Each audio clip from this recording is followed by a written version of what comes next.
And every night.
Hello, Alfie. Nico, how you doing, mate? Yeah, I'm good. I've already started streaming, so That's all. I'll stream on the BP as well. So. alright, that's good. Monaco, man. Yeah. There's gonna be at least a safety car. That's already I'm saying. It's gonna turn into Singapore from last year when there was like 5 safety cars. Maybe worse. Well, I have seen a few people drive around there, and it has been quite clean. So Hmm, that's good to hear at least. I think it was or the season before I raced there. And... Hmm. So, Right. yeah. Go on. Alright, who's that? Dvori is in, Steps, Wumax, Patrick, Nicholas, Olaf, Alpha, Lars, Tom, Marco, Shaz, and Reggie. So, I'm commentating Div 2 straight after this. Oh, God. And then I'm racing in Div 3, and then I commentate Prestige. Round 6, yeah? Yeah, round 6, Monaco. Cheers. Div 2 was crazy in Portugal, man. Is that where Division 1 last race as well? I don't know, Portugal. Maybe. I don't know. But all I know is Div 2, oh, I forgot what Div 2 are racing. I forgot that. Div 3, I think what track am I racing at? Because I've not checked. Discord. Servers. Div 2. So Div 2 are racing in Baku. So it's different calendars then. Yeah. 16th December, Azerbaijan. And then I'm my next race is going to be at Singapore. No, Spain. Oh, God forbid. Yeah, the last race from Div 1 was France.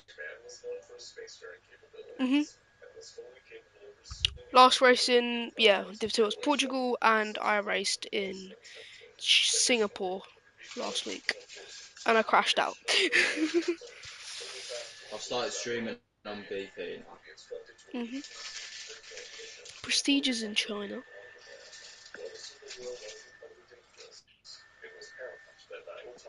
No, Monaco.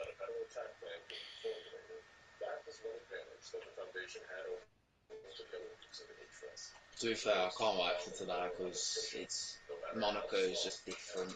It's just a bit like, different to wider tracks. Yes, good point.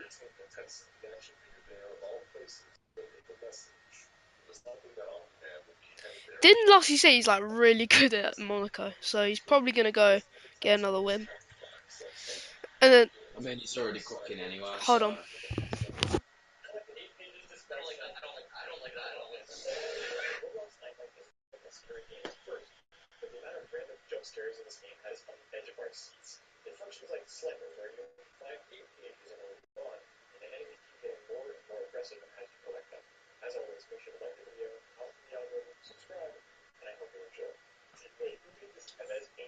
Anyway, hello guys, welcome to the stream.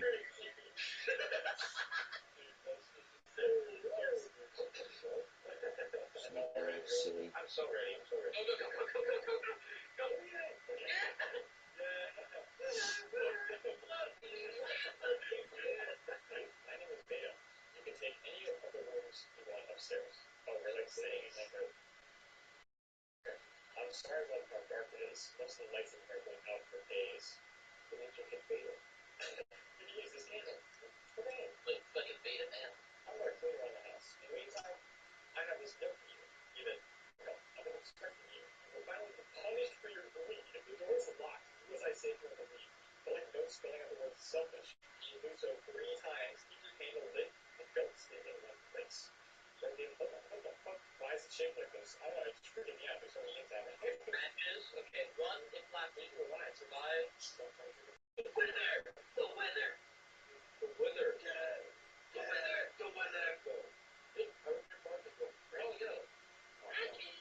Eating it.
Right, chat, you might be able to hear me better.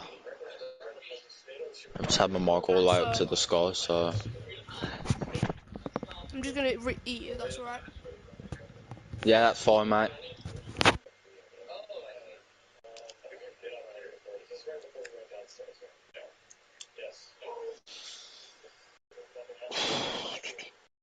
My PlayStation sounds like a jet engine,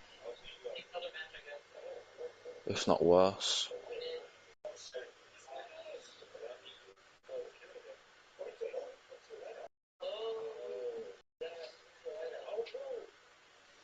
Not everyone's in yet.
Right then, hello everyone, welcome back to BPRL, and this is the sixth round here in Division 1 at the Monaco Grand Prix. So it is also known as one of the oldest races here on the Formula One calendar, just behind Silverstone, I think, which when the first Formula One race came out back in 1950. We have 19 drivers, not quite the 20 we would have liked to expect here today. So it is a very hard circuit to get by, and it will be very challenging for the drivers, as these 19 corners will test the drivers on how good these lot really are. So it's all down to who's got the best setup today and who has the best strategy. I don't know whether you guys can hear the game sound. Yeah, you can. Uh, yeah, I just needed to turn my mic up there. But yeah, we're here at the sixth round, and Lucy, who is racing today, is your current championship leader, and the same goes with Red Bull as they lead the Constructors' Championship. So we're looking at people. Someone's on a set of intermediates, and that's Olaf in the McLaren. I don't think you're allowed to do that. But anyway, we're looking at Reggie now, who's coming through the last two corners. Yet again, haven't learnt the track as much as I'm supposed to, but it is what it is.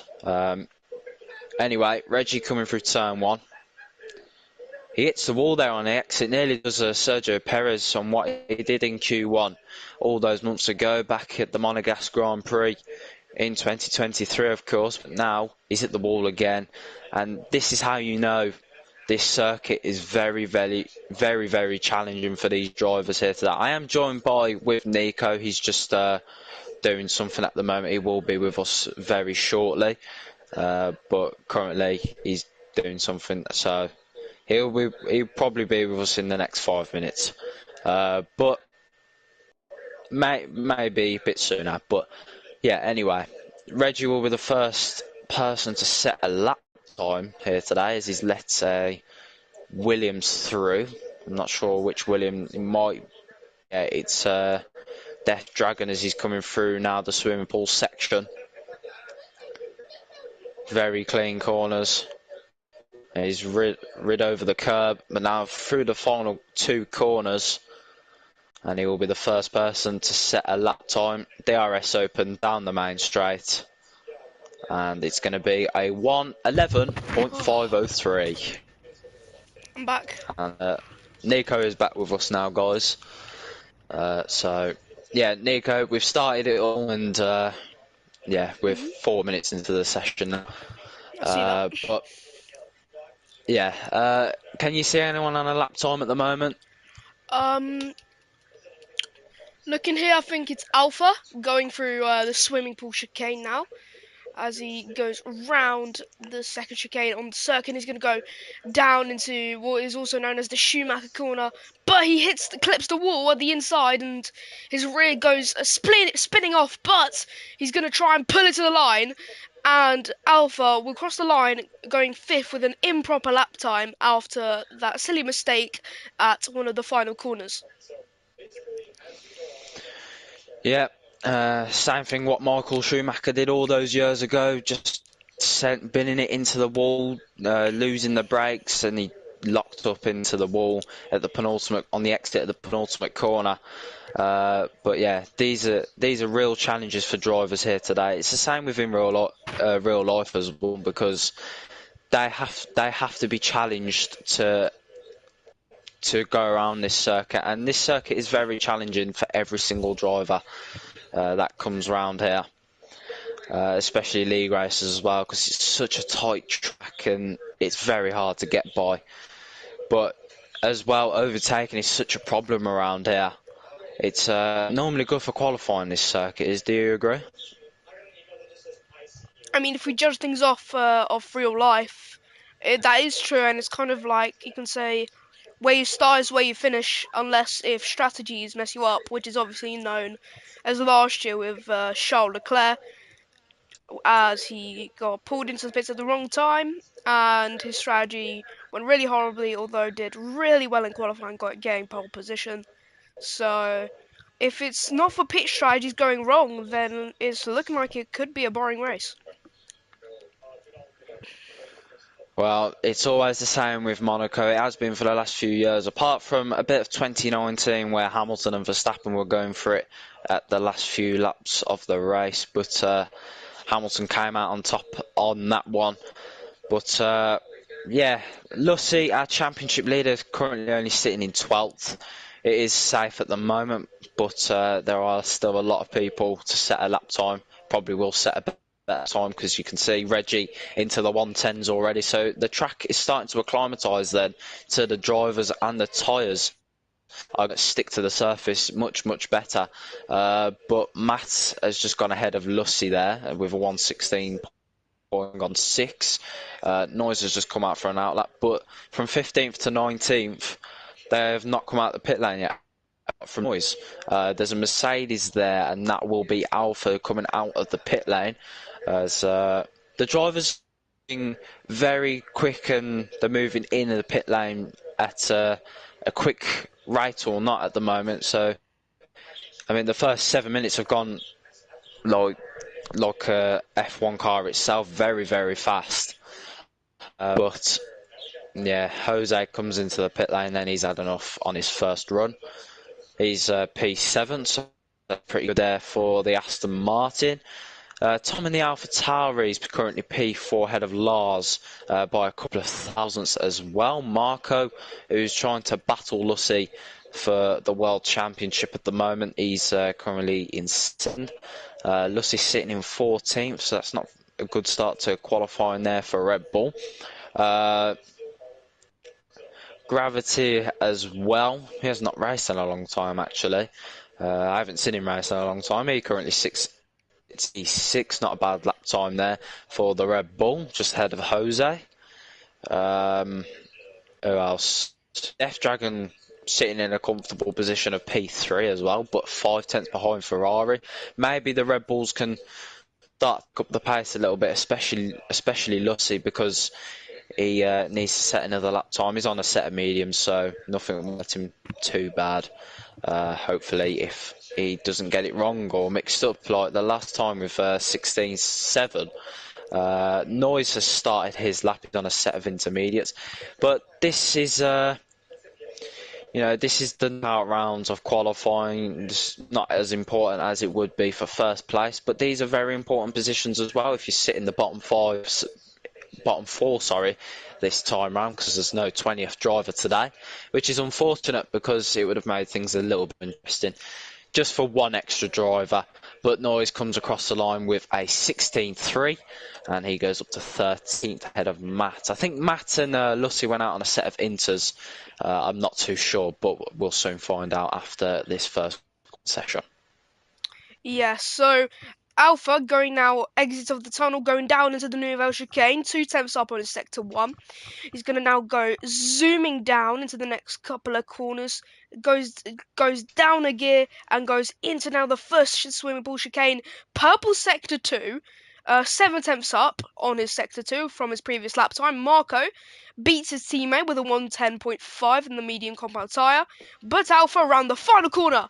DRS lap open, down the straight, he's going to pedal to the metal, crosses the line, goes P9, a 112.013, and a lap that looked to be amazing with a purple sector 2 went a bit to shambles. Dvori with, I don't believe is a proper lap, getting P13, and now Shaz going to make his way down into Mirabeau, is going to go round and luckily not hits the wall, as some drivers have hit the wall here before, but round, I forgot what corner this is, but going now into the tunnel, the McLaren of, I believe, Estienne Noise, no, Olaf lets him through, but now once again down the hill, and hits the apexes, once again Shaz on the Nouveau chicane, once again on the mini compound tyre. Lussie, a 10th off, around a 110.6 behind Marco, and now Shaz on the medium compound tyre, purple sector 2, so he's gone quicker than Alpha. That's what we know, so that means he's getting top 10 or top 11 actually. Matt has retired from the session, but Shaz is going to cross the line and go P7. But Matt is our first confirmation of being out here in qualifying. Interesting enough then for Mercedes. So he's already out of the session then. I don't think he wanted to take part in the last two qualifying sessions. But Mercedes have been on a struggle fest this season, and especially in the first 5 rounds. You know, China in round one, they struggled so bad. Regulus got knocked out in Q1. I think Matt got knocked out in Q2 as well. So that's really put it Mercedes down even more. Marco's retired because he thinks he's safe, which is fair enough for the Ferrari. Lucy will come diving into the pit lane now because he's finished his first run on that medium compound tyre. I don't think he will go again. Tig has retired. I think he's crashed. I think Tig has crashed, so that will put cautions out. Yes, he Yes, he has has. crashed. Yeah, that's very unlucky for the Williams, but that is our second driver out of qualifying here today. But look at Olaf, he's missing all the apexes for the swimming pool chicane, and that's going to cost him a bit of lap time now as he heads through Schumacher corner, and now around the final corner he heads. DRS open, down the main straight, nice and easy, and it's P4 for the McLaren, so that's very strong there from Olaf to put himself into the top 10. Yep, and that has probably most likely given him confirmation that he's going into Q2. Tig, so what I believe happened, because I didn't get to see it, I believe Tig went into the Nouvelle chicane, must have clipped some sort of wall, lost his rears, hit the, like, you know when you go off the track, like, if you straight line the Nouvelle chicane, there's, like, this little bumper. He must have hit that in DNF, that's what I think must have happened, meaning that Tig will be starting at the bottom, followed by ASR Matt. So both Mercedes-powered cars have DNF'd actually properly in qualifying. So SCR Noise now going up the hill. He's going to go round, I think, into the casino section. Correct me Yeah, if he's I'm not wrong. on a proper lap.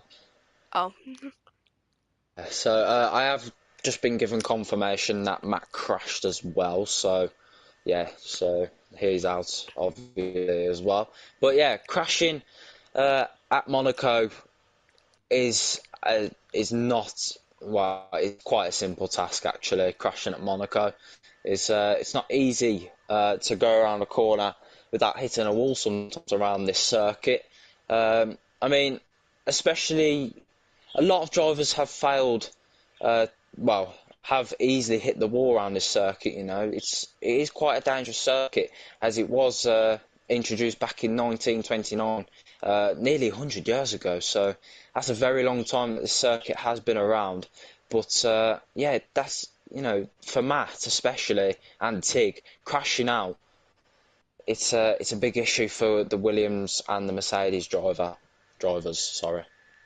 yeah. So Optig's teammate DJ is going against the fabric of the realistic performance in a Williams in P7, quicker than the likes of the Red Bull of Gravity and an Alpha Tauri of Piste Control Tom, and quicker than Alpha and the Mercedes. So you can see here it's not really rather realistic. If you go further down the order, you'll see a couple of big drivers who have set proper lap times behind the likes of an Alpha Tauris and Williams. So, I mean, we understand that SDR Noise, who's currently set Purple Sector 1, who I believe is just not having the correct pace for Monaco, meaning their setup could be in the wrong position. They might have set something's wrong with the setup. Must be if these big drivers in big teams are not up there fighting with their teammates, etc. But saying that as well, I think it's all coming down to how well the drivers, how skillful the drivers really are. Not just down to how fast the car is, but today is going to show who's the real skillful driver. And the setup is a big thing. It's a key thing to come in these sessions as well, but noise goes up into the top of the timesheets with 109.8. So there's our very first strong time there from McLaren, so that's quite interesting to see. But yeah, it's all coming down to who's the most skillful today and who can touch the ball as less times as possible. But yeah, we've got 2 minutes left and barely anyone's out on the track. Everyone's mostly in the pit lane, so no one's really bothered unless they go out now. But there's around like 5 drivers out, and Irregulus has joined us. So yeah, we have a full grid for today. So that's very lucky for us, and we'll have a full grid come to the race. There's 2 minutes left on the clock, and nothing is really going to happen from here on in. We've got two drivers, both Haas drivers, who will be looking to get out into Q2. So they'll looking to have a strong end. I'm kind of losing my voice at the moment because I can't get my words out, and having rust is not the best thing you could ask for, especially while commentating. But anyway, forget about that. Here we are. But here we are. Patrick, coming through the hairpin now, now coming down into the tunnel as he just exits the corner into the tunnel section. Very famous, of course, around this street circuit. And now heading down into the Nouvelle chicane. Rumax has decided to retire. He's not safe, so he's got to hope for the best thing to happen at the moment. But Patrick, what's he looking for at the moment? He's just under a tenth. It's not looking strong for the Haas as he's invalidated. He's out of qualifying today unless he goes again. But his battery's quite low, so that could be a tough question to ask for the Haas driver. Vore has decided to stay in, so he's out of qualifying. But Patrick looks out as well, so this could be the end already. And yeah, it well and truly could be the end because he's just hit the wall on the exit of turn one. So that could determine our bottom five for today, though.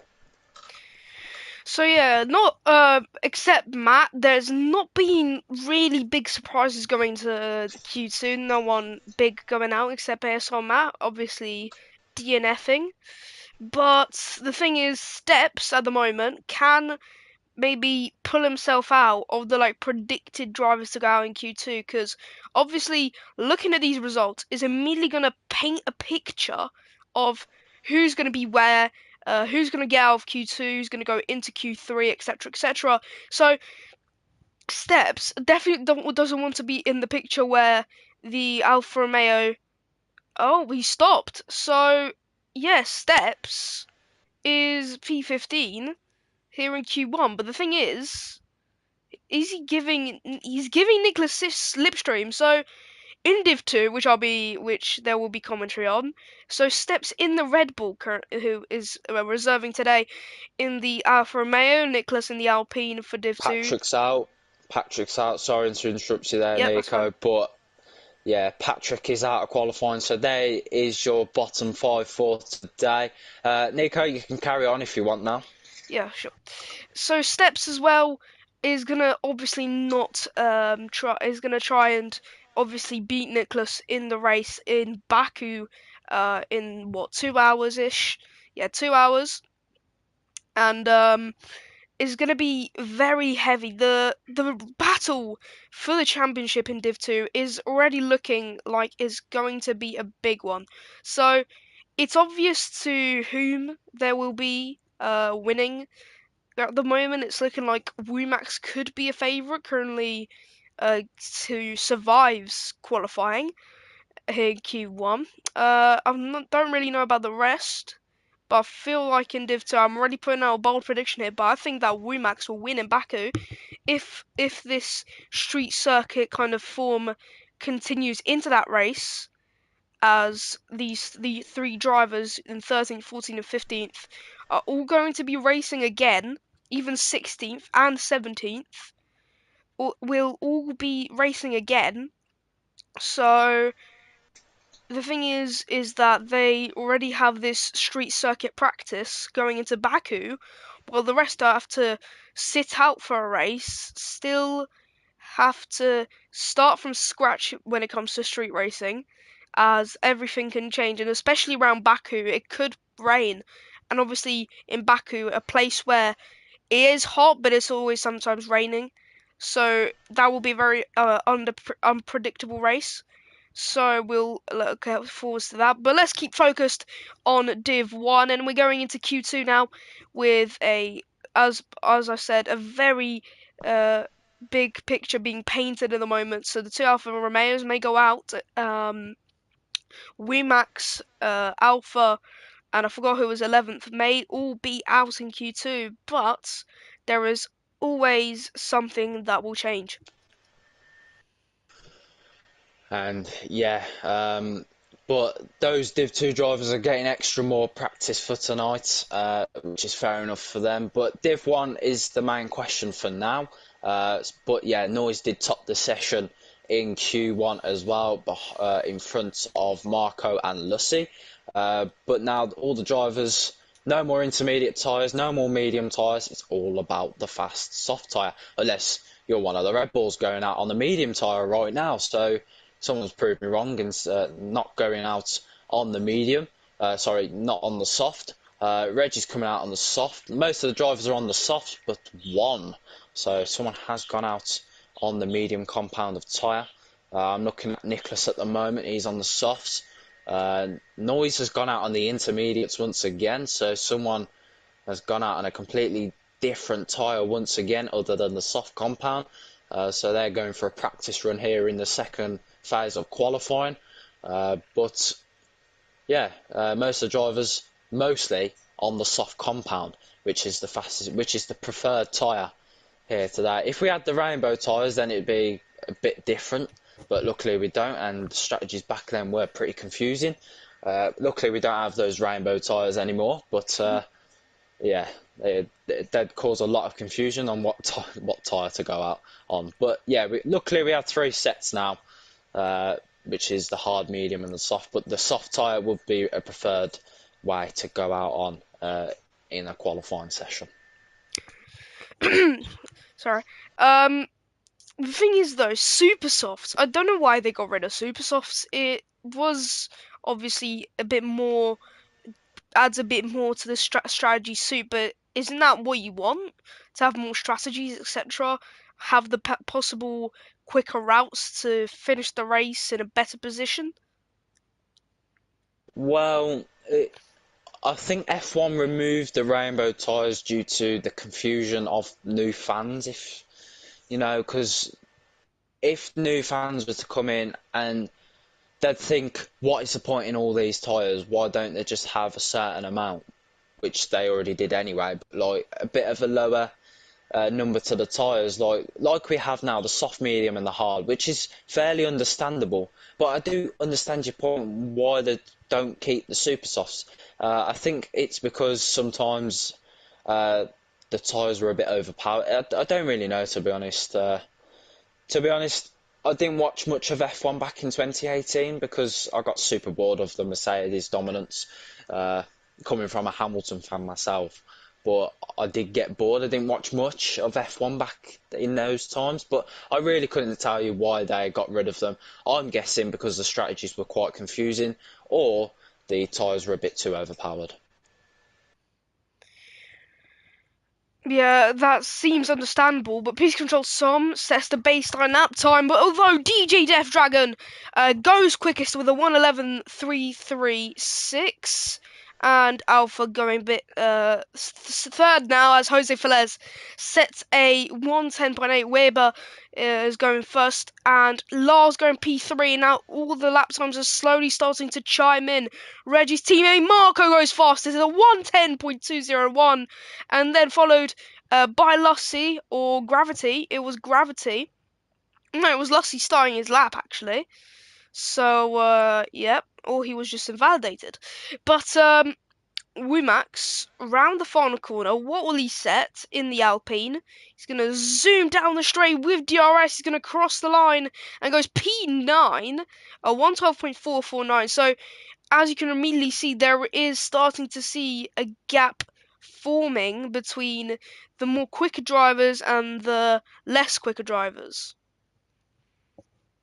Yeah, Olaf was just on a lap there. I don't know what happened to him, to be honest, but he has dived into the pit lane.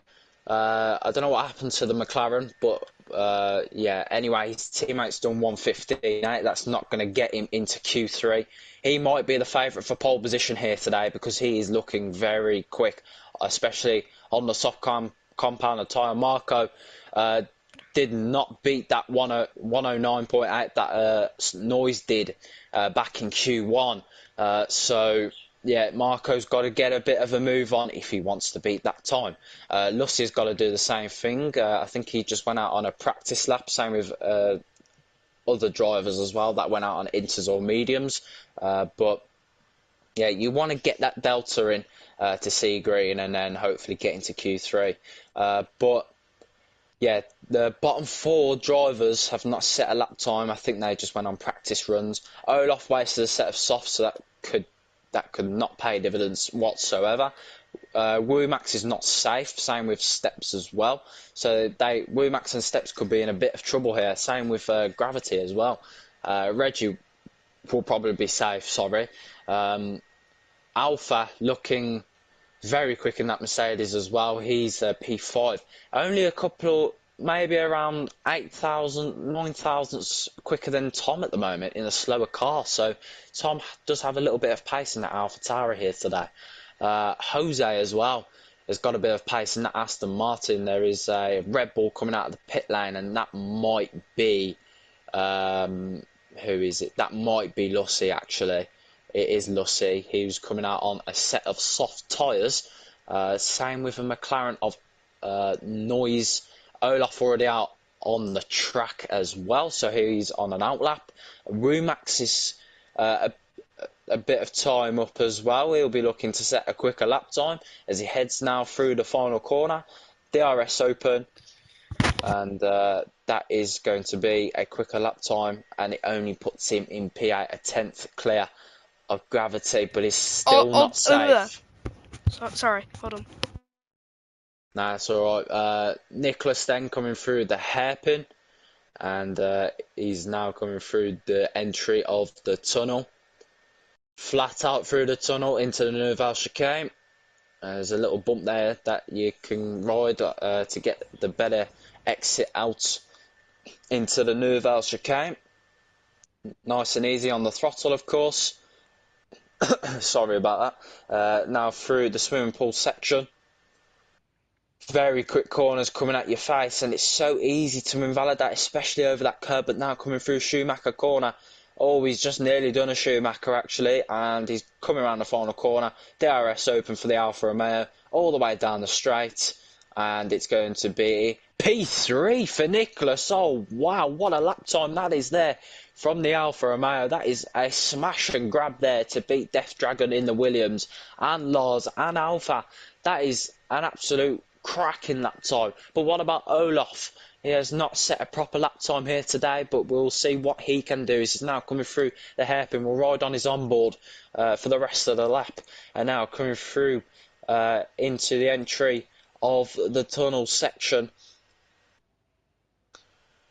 And now down the tunnel section into the Nouvelle Chicane. There's an Aston Martin in the way there. He's got out of the way, luckily for Olaf. Now through the Nouvelle Chicane, he's gone over the curb too much and invalidated. So he'll have to come back into the pit lane and let the Aston Martin through, as he's on an outlap at the moment. So he'll be looking to set a lap time as well, and that will be Shaz in P15, which was at the Nouvelle Chicane. But now we're just waiting for drivers to set quicker lap times. Marco has the benchmark here in this Q2 session, and he's looking pretty safe at the moment, but he is going out again. He's looking for a better lap time. He's skipped over the curb, unlike Olaf, who invalidated skipping over the curb. He skipped too much of the curb and he's hit the wall to the entry of the swimming pool chicane, so that could affect his lap time a little bit as he's coming. Yeah, he's hitting a lot of the wall at the moment. And now going for the penultimate corner, through the final corner, nice and easy on the throttle. Don't hit the wall on the exit there, or else you are going to ruin your lap. As he comes across the line, he goes 2 tenths quicker despite hitting a lot of walls. So depending on if he didn't hit those walls, maybe he would have been in the 109s. Lucy goes into the 109s. He beats Noise's Q1 lap time with a 109.799. So that's the time to beat then from the Red Bull of Lucy. Marco can't find his way into the 109s. He's currently struggling to do that. Noise is into the barriers through the first sector, and he's got a front wing missing, and his front wing is currently on the track, so that could give someone a puncture very, very easily, and that could have given Womax a puncture if he didn't go over that front wing that come off the Noise's car. So he will have to box straight away. Noise is not having a good Q2 whatsoever. He can't get that second lap time in. Well, it's his basic first lap time, as he's gone deep, and he's nearly done a Charles Leclerc there back in 2018, and he's very much struggling in that McLaren to get back into the pit lane and set a lap time. Gravity looking at setting another lap time then, as he comes through the first sector into where that front wing has been cleared now.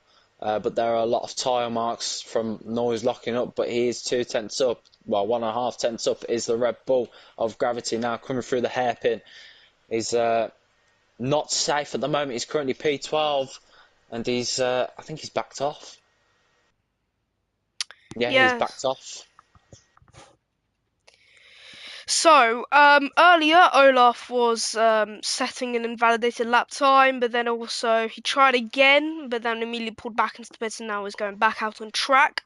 Wumax going 52 thousandths of a second up on his sector 1, so he is making slight progress, but will it be enough to get out of that elimination zone quicker than Beast Control Tom, maybe quicker than Alpha, is the larger question on our hands. Steps, the slowest out of all of the drivers that have set the proper lap times, is currently going on an outlap. He's probably going around now into the tunnel section.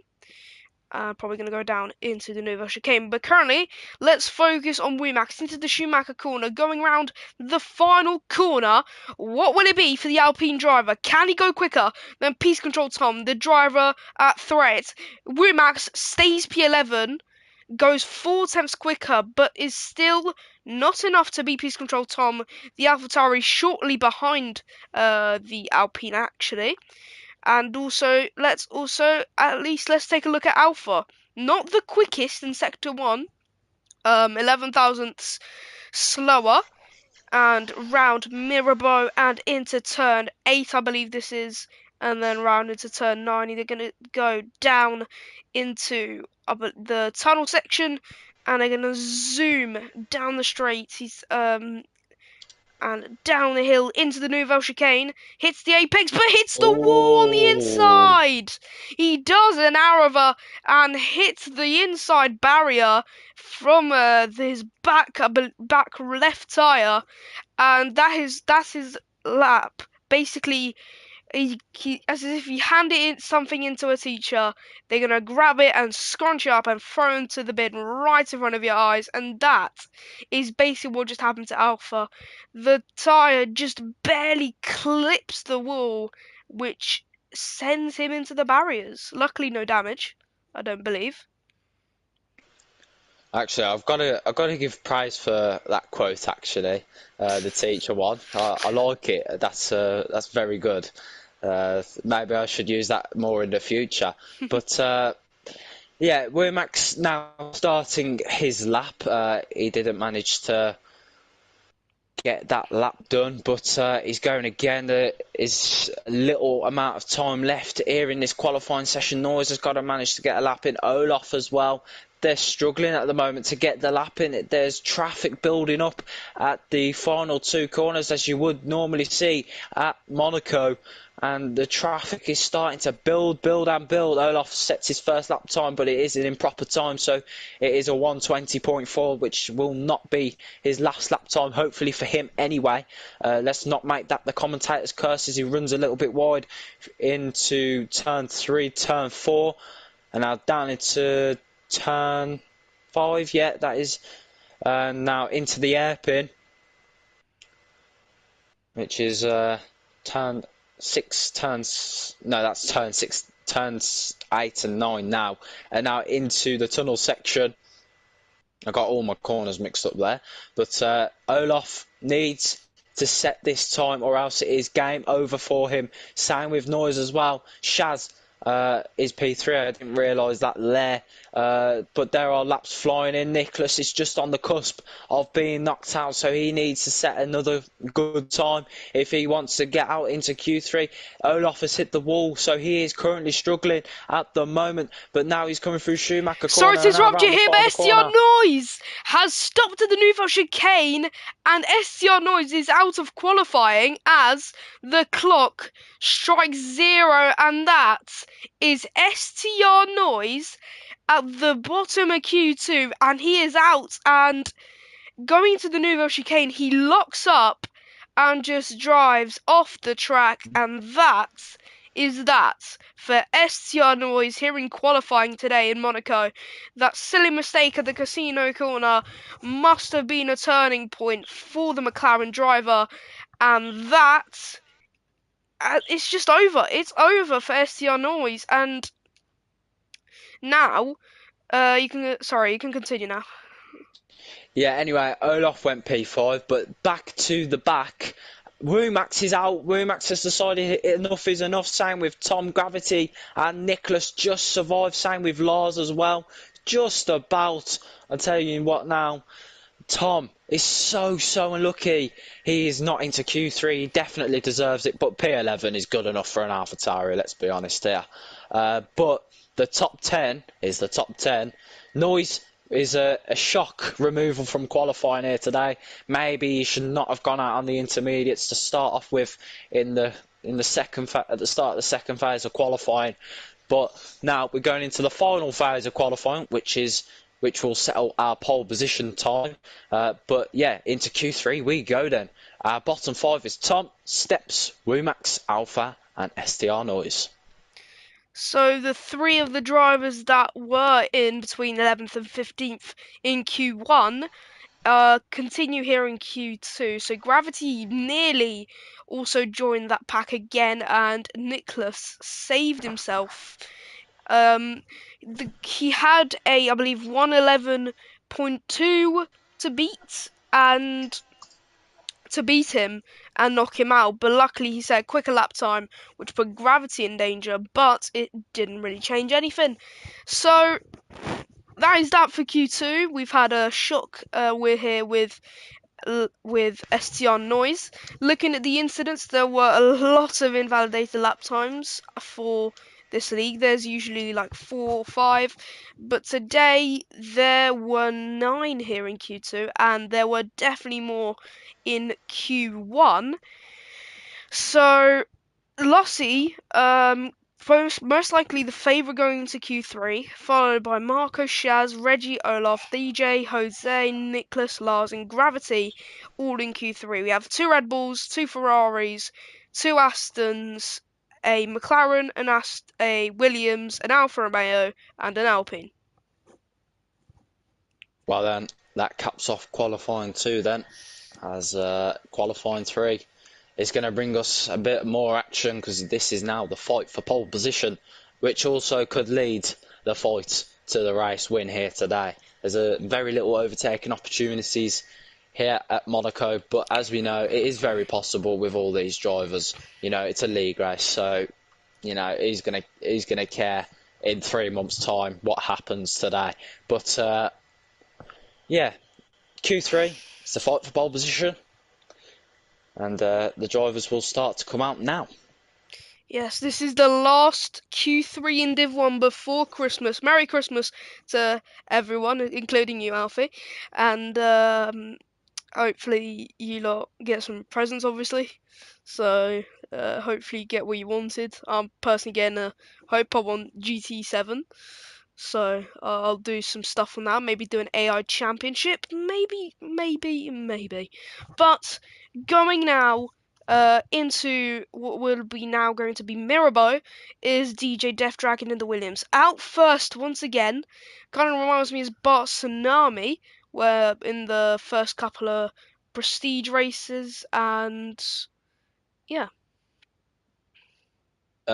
Yeah, anyway, so people are coming out for outlaps. You know, this is the first part of Q3. This is like where everyone prepares for their laps, especially if you guys, some of you lot are new to F1, which most of you in the chat probably aren't, or all of you in the chat probably aren't. So there's no point really explaining if you're new to F1. But these drivers are going to prepare. You know, you got to put your foot on the brake a little bit to warm your tyres up. It's not like weaving around anymore, and like under a safety car as well. It's not all about the weaving. It's all about putting the brake on as well to warm your tyres up, because the brakes are what actually warm your tyres up. You know, they've made the game a little bit more realistic uh, than the last game, especially on F1 22, because F1 22 was so bad that everyone just didn't want to play the game anymore. But Death Dragon comes through the first sector. It's an 18.667 for the Williams driver as he now heads through the hairpin into turn 8 and now into turn 9. He will be the first man to set a lap time here today. Not today, but in Q3, as he now heads through the tunnel section into the Nouvelle chicane. Into the Nouvelle chicane comes Death Dragon. Take it nice and easy. Don't do what Arav you did, hit your rear tyre off the entry of the Nouvelle chicane. Now through the swimming pool section into the right-hander, which leads us onto a massive curb on the left-hand side through the Schumacher corner.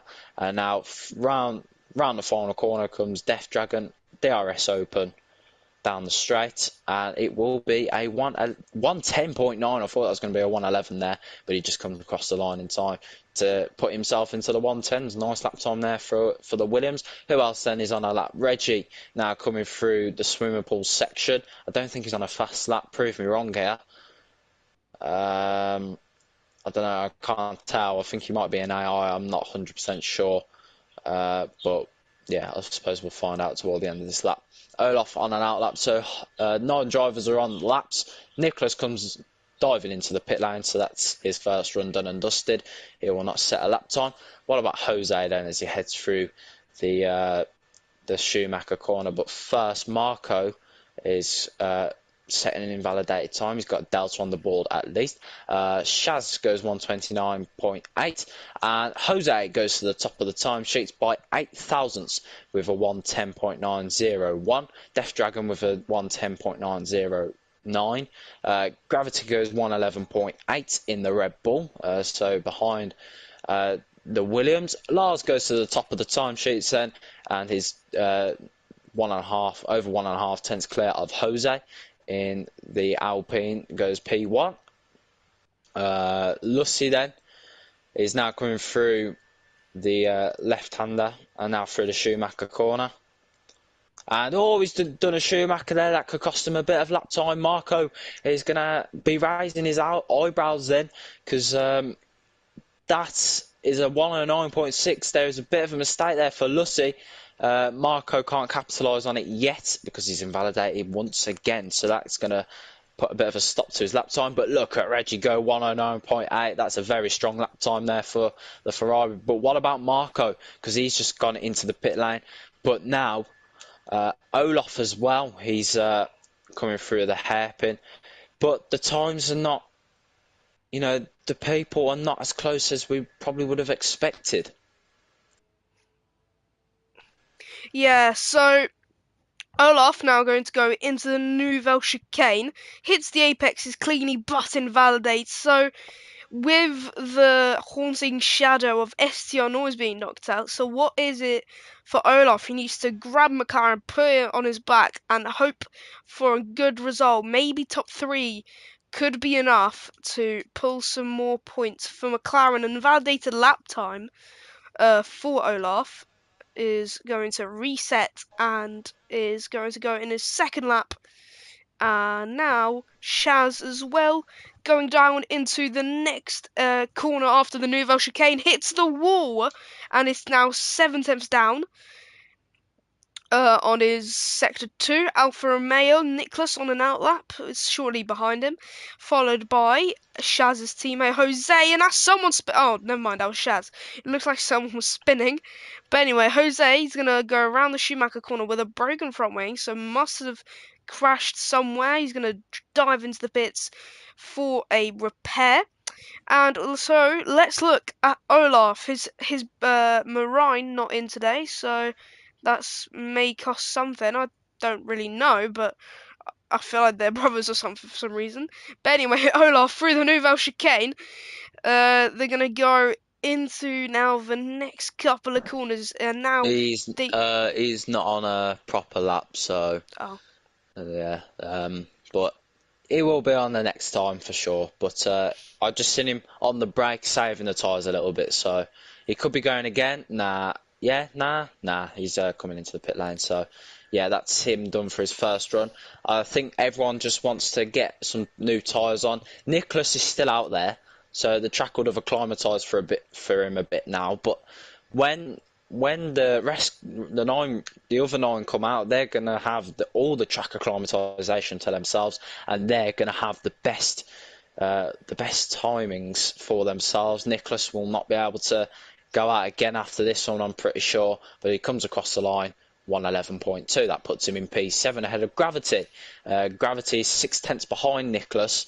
Shaz can only manage a 110.9, same with Dragon and Jose. Lars with a 110.7.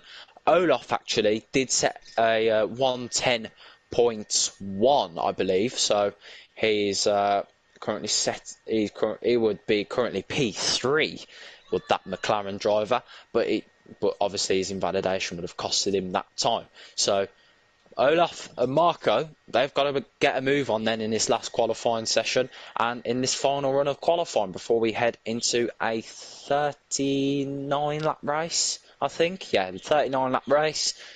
Very long race around the streets of Monaco. In a 100% race, it would be 78 laps. So luckily we were not doing a 100% race today, but 39 laps is all we need. The Red Bull of Lucy now coming out, so he'll be looking to go faster again. I don't think Reggie will have the fight to compete with Lucy, Marco and Olaf today, but they could, depending on Olaf as well. Lars, everyone is now coming out the pit lane for their final runs. We have 3 minutes 20 seconds left on the clock then, and that is what is going to put us with the final conditions. The last 10, it's showtime. yes, and everyone is gonna slowly make their way onto the track. Gravity, all gonna try and go out on track. Can anyone defeat Lucy, currently at the moment on provisional pole position? It's getting really heated here in Monaco in the at night, and this is looking absolutely beautiful with the floodlights. And you won't really see this in real life for qualifying in the night in Monaco. So let's enjoy that. But Lars, at the moment on a lap, up the hill he goes, round turn 4, I believe that is, and then down into turn 5, into the casino, and then down the hill. Has to dodge that little bump on that straight, which in real life everyone does as well. But going into Mirabeau, I believe that's called Mirabeau, I'm not sure. But anyway, going around into turn 9, they're going to go down into the tunnel section. A very, very popular circuit. And if anyone has watched the Schumacher documentary, obviously the intro was with Schumacher going through that bridge on the exit going to the Nouveau Chicane. I don't know if you've watched it, Alfie. Not yet. Oh, damn, sorry. Kind of spoiled it there. But it's just the intro, so Yeah, it's the intro, so it's not really a big yeah. deal. Phew. Marco, uh, up the hill. Oh, yeah, sorry, go. no, carry on. Alright. Keep going. Marco, going down the straight, going to go into turn six, needs to hit the apex. You can see that his ABS is kicking in here, going through these corners, and the car is just vibrantly shaking, and the camera as well. And he has a bit of traffic ahead of him. It's a Red Bull, and now a Aston Martin and McLaren. So Olaf, I believe Jose, and I forgot who the Red Bull was. I thought. What's happened? Oh, I thought he lagged onto the curve, and I thought he just went straight on. I think that was just a bit of lag from my side there, but Okay. yeah, he went on the curve, and I thought he just went and did a Charles Leclerc. But anyway, Marco is coming around the last two corners, and he's going to get that DRS open down the straight. And what's it going to be? 109.9. It's not enough for pole position, unfortunately for him. What about Olaf? You can do Olaf's lap if you want, cause since I stole Marco's off you. But anyway, Olaf going down into Sandevot. Obviously, no heroics into Sandevot. They're amongst the pack and needs to stay in one piece. But anyway, Olaf through turn four, and it's absolute top speed for the McLaren as fast as he can possibly go through these corners. Down into turn six, hits the apex, no ABS on like Marco. Down into turn seven, and Q3 is done and dusted with the checkered flag being out. First across the line will be the Ferrari, which I believe is Reggie. But right now, let's look at Olaf. Still the only driver to not put a lap time on the board. Reggie stays where he is. So it's looking like Lussie does have pole position, unless Olaf can do something about it. But he invalidates.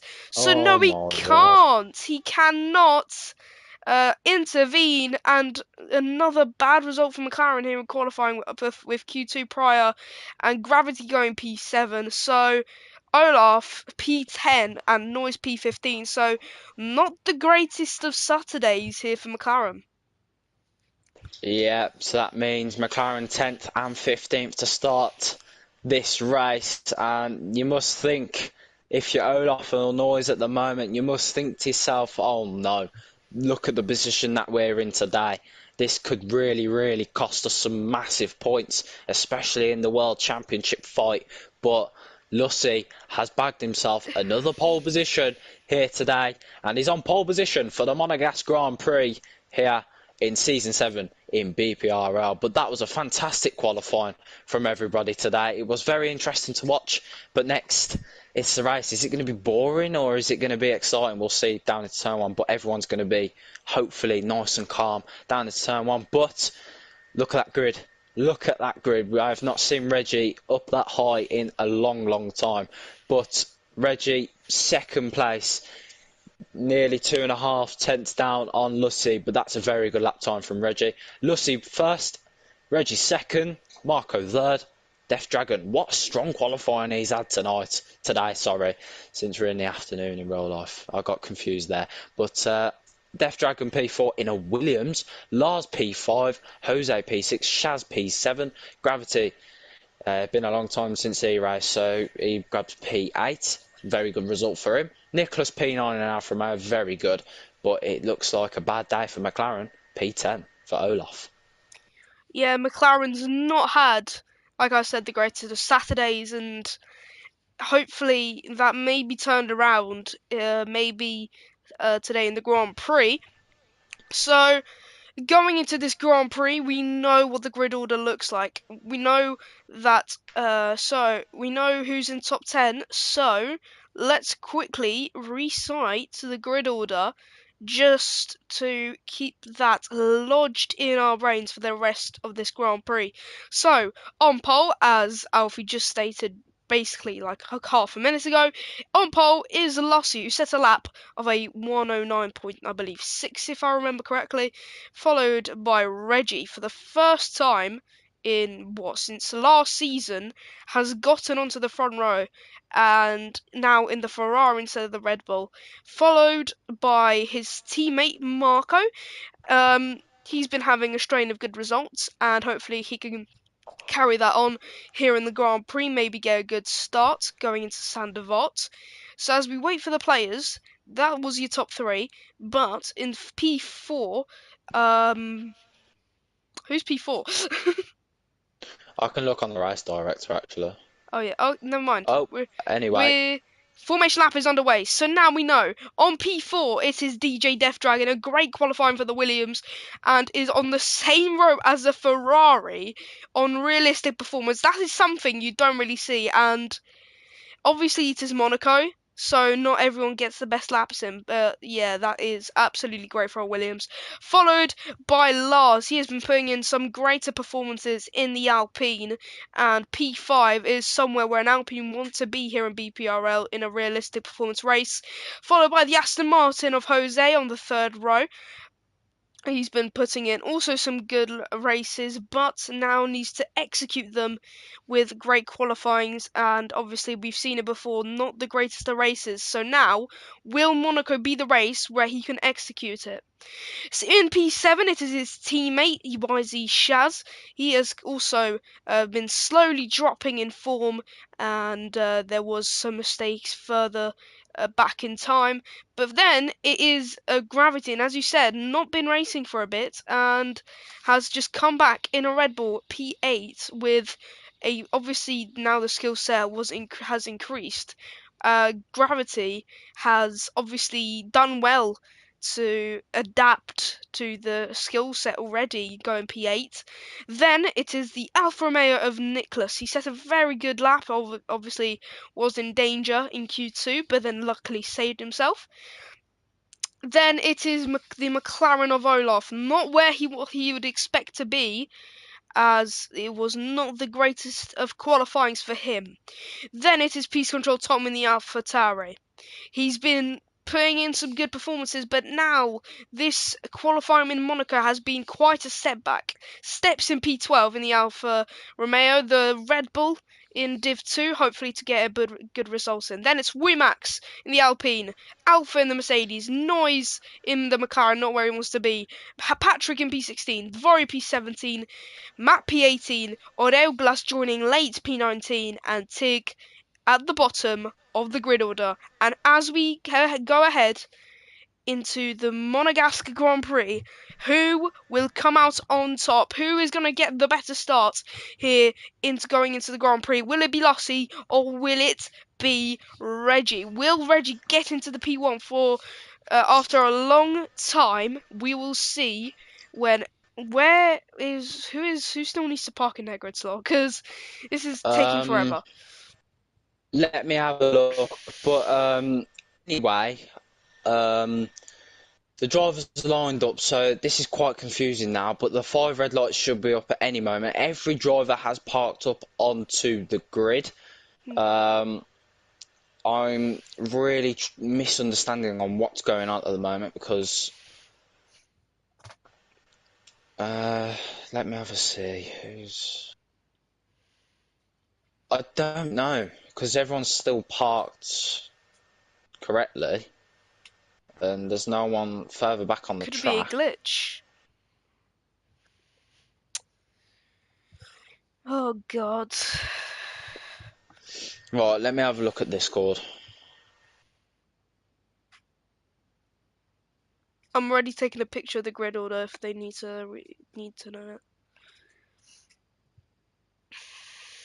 Right, we've just got to be a bit patient, guys, for EA to be working and for it to just not be absolute cowards. But this is Tig might have to leave or Oil a glass. regular, yeah.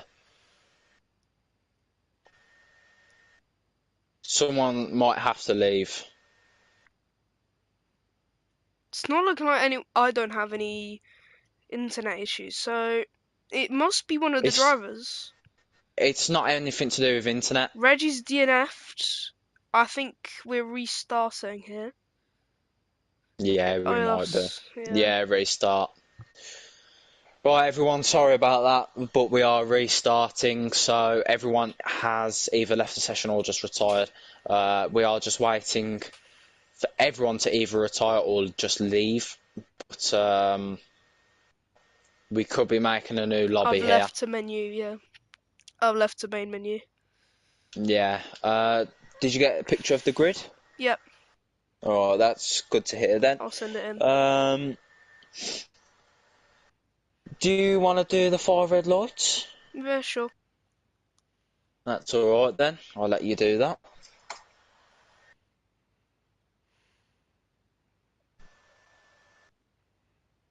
Oh, Reggie's But got it. yeah, yeah. But sorry to everyone watching the stream today. Just a quick restart because EA are just stupid sometimes. But the game is the game.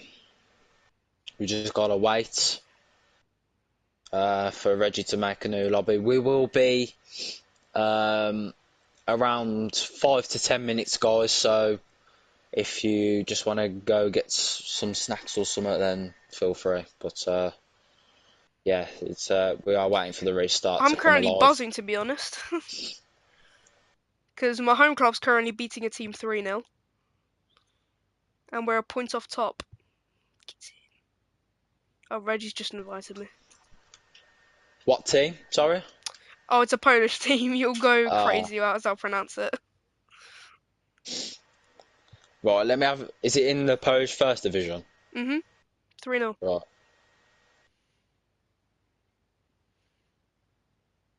Oh my God, I'm not gonna be able to So pronounce that. yeah, both teams you probably. No offense, but both teams you probably wouldn't pronounce. Yeah, I've got no chance.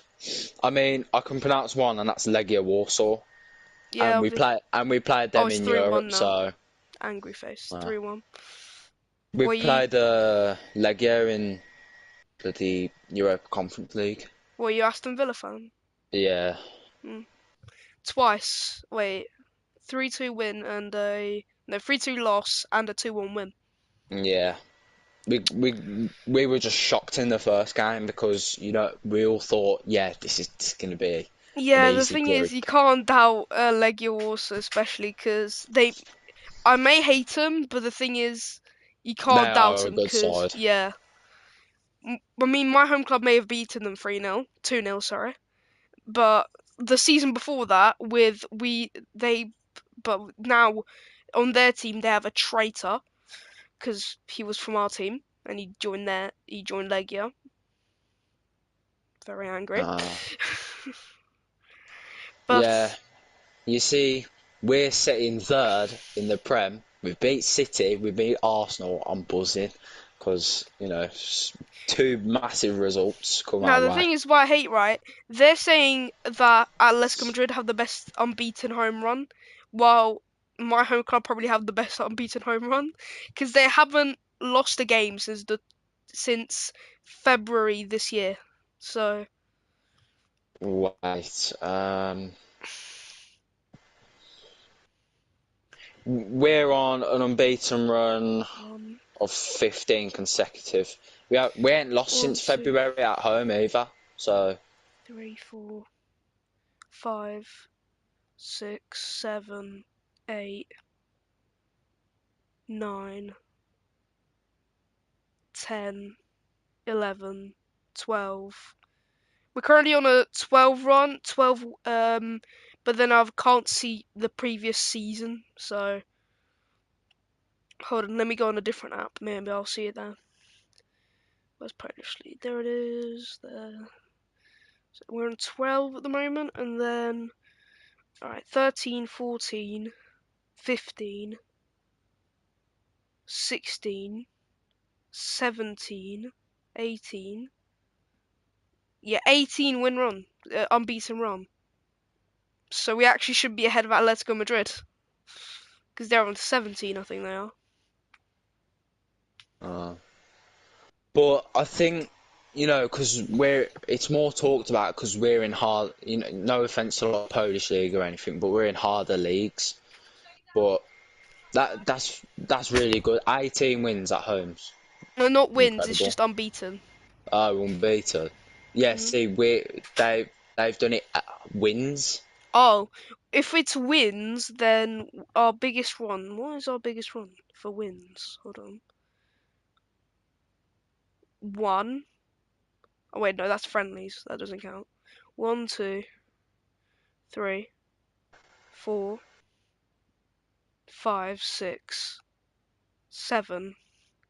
It's 7 this season. Because then we drew 0-0 with the team that Yeah, has gotten the most draws.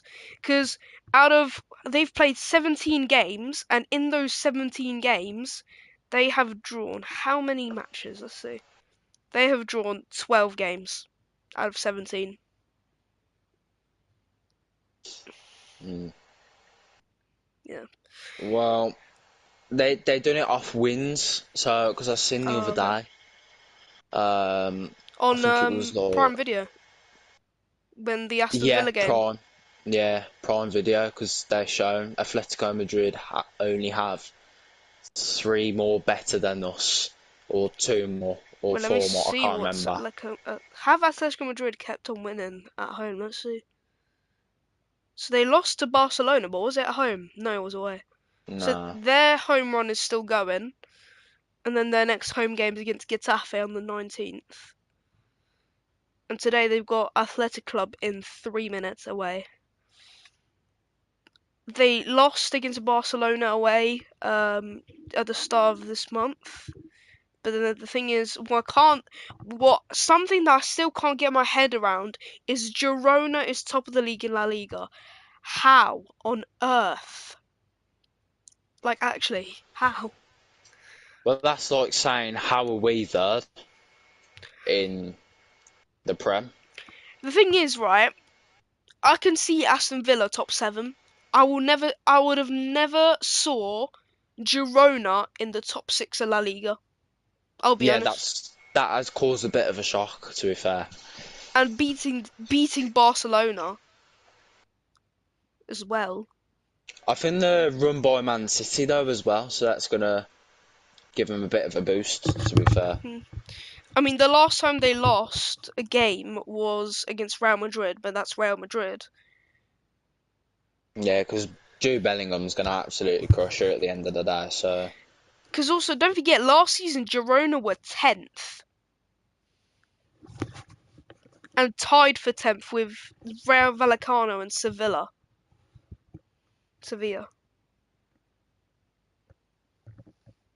So, yeah. But we're loading into the race now. So, yeah, let's forget about football. We're now on F1. back on F1. Yeah. So, let's go through the grid order again. So, okay, so on pole is Lussie, followed by Reggie. That is your front row. Reggie on the front row for first time in a long time. Then on the second row is Marco and DJ Death Dragon in the Williams, and that is something you don't really see, do you? So then in fifth and sixth we have Lars and Jose, the Aston Martin of Jose, not having the best amount of races. His form slightly bad when it comes to races. His qualifying pace is decent, so now he needs to execute that in the Grand Prix today here in Monaco. Then it's Shaz and Gravity, sorry, not Graffiti, Gravity. The Red Bull, as I said earlier, he now is adjusted to the skill set of the drivers. Then it's Nicholas and Olaf in 9th and 10th. Olaf somewhere where he might have not expected to be, P10 after an invalidation at the Nouvelle Chicane. Then it's Peace Control Tom and Steps on the 6th row, which is kind of straightforward, kind of normal with an AlphaTauri and Alfa Romeo. So here is the formation lap, but let's quickly go back to the grid order. So then in the 7th row we have Wumax and Alpha. The Mercedes of Alpha, not the two Mercedes in general, not having the greatest of qualifying, same as McLaren. Then in the next row it is Estionnois and St. Patrick. So a McLaren and a Haas, a defending champion and a reserve on the same row is something you don't really see, especially in Division 1. Then it is Dvori, Patrick's teammate, and ASR Matt, Alpha's teammate. So ASR Matt obviously had that crash, so that was very unfortunate for him. And then on the final row is Aurel Glass and Tig. Tig, having that obvious crash at the exit of the Nouvelle Chicane, has led him to bottom of the grid order as Orelglas just barely joined before Tig DNF'd, meaning that Orelglas was going to start P19 instead of P20. Nothing to do with grid penalties. It was just that he probably joined seconds before Tig.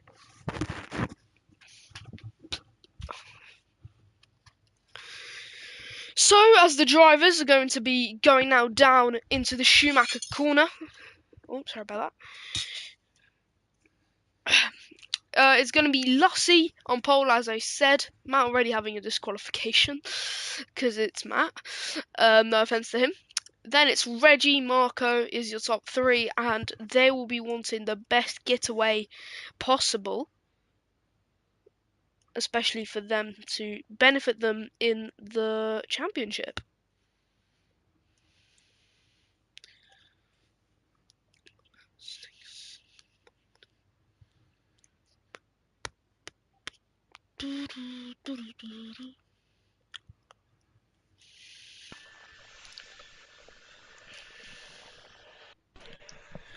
But anyway, we are now going to go here in Monaco. It is one light, 2, 3, 4, and 5, and it is lights out, and away we go. It is a great start for Lossie, going now down into Sandoval. DJ Death Dragon is going to try and go around the outside, and Marco, can he get ahead? No, he can't. Lars is side by side with DJ Death Dragon, gets ahead of the Williams driver.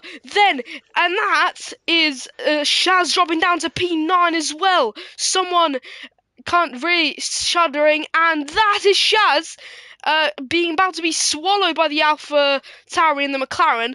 Olaf staying where he is, so is STR Noise. Alpha dropping down to P17, 16 now, and Orelglas down in last place. So this start has really shook up a bit of the order, and Nicholas jumps up to P7. Shaz drops down to P8. Jose stays where he is.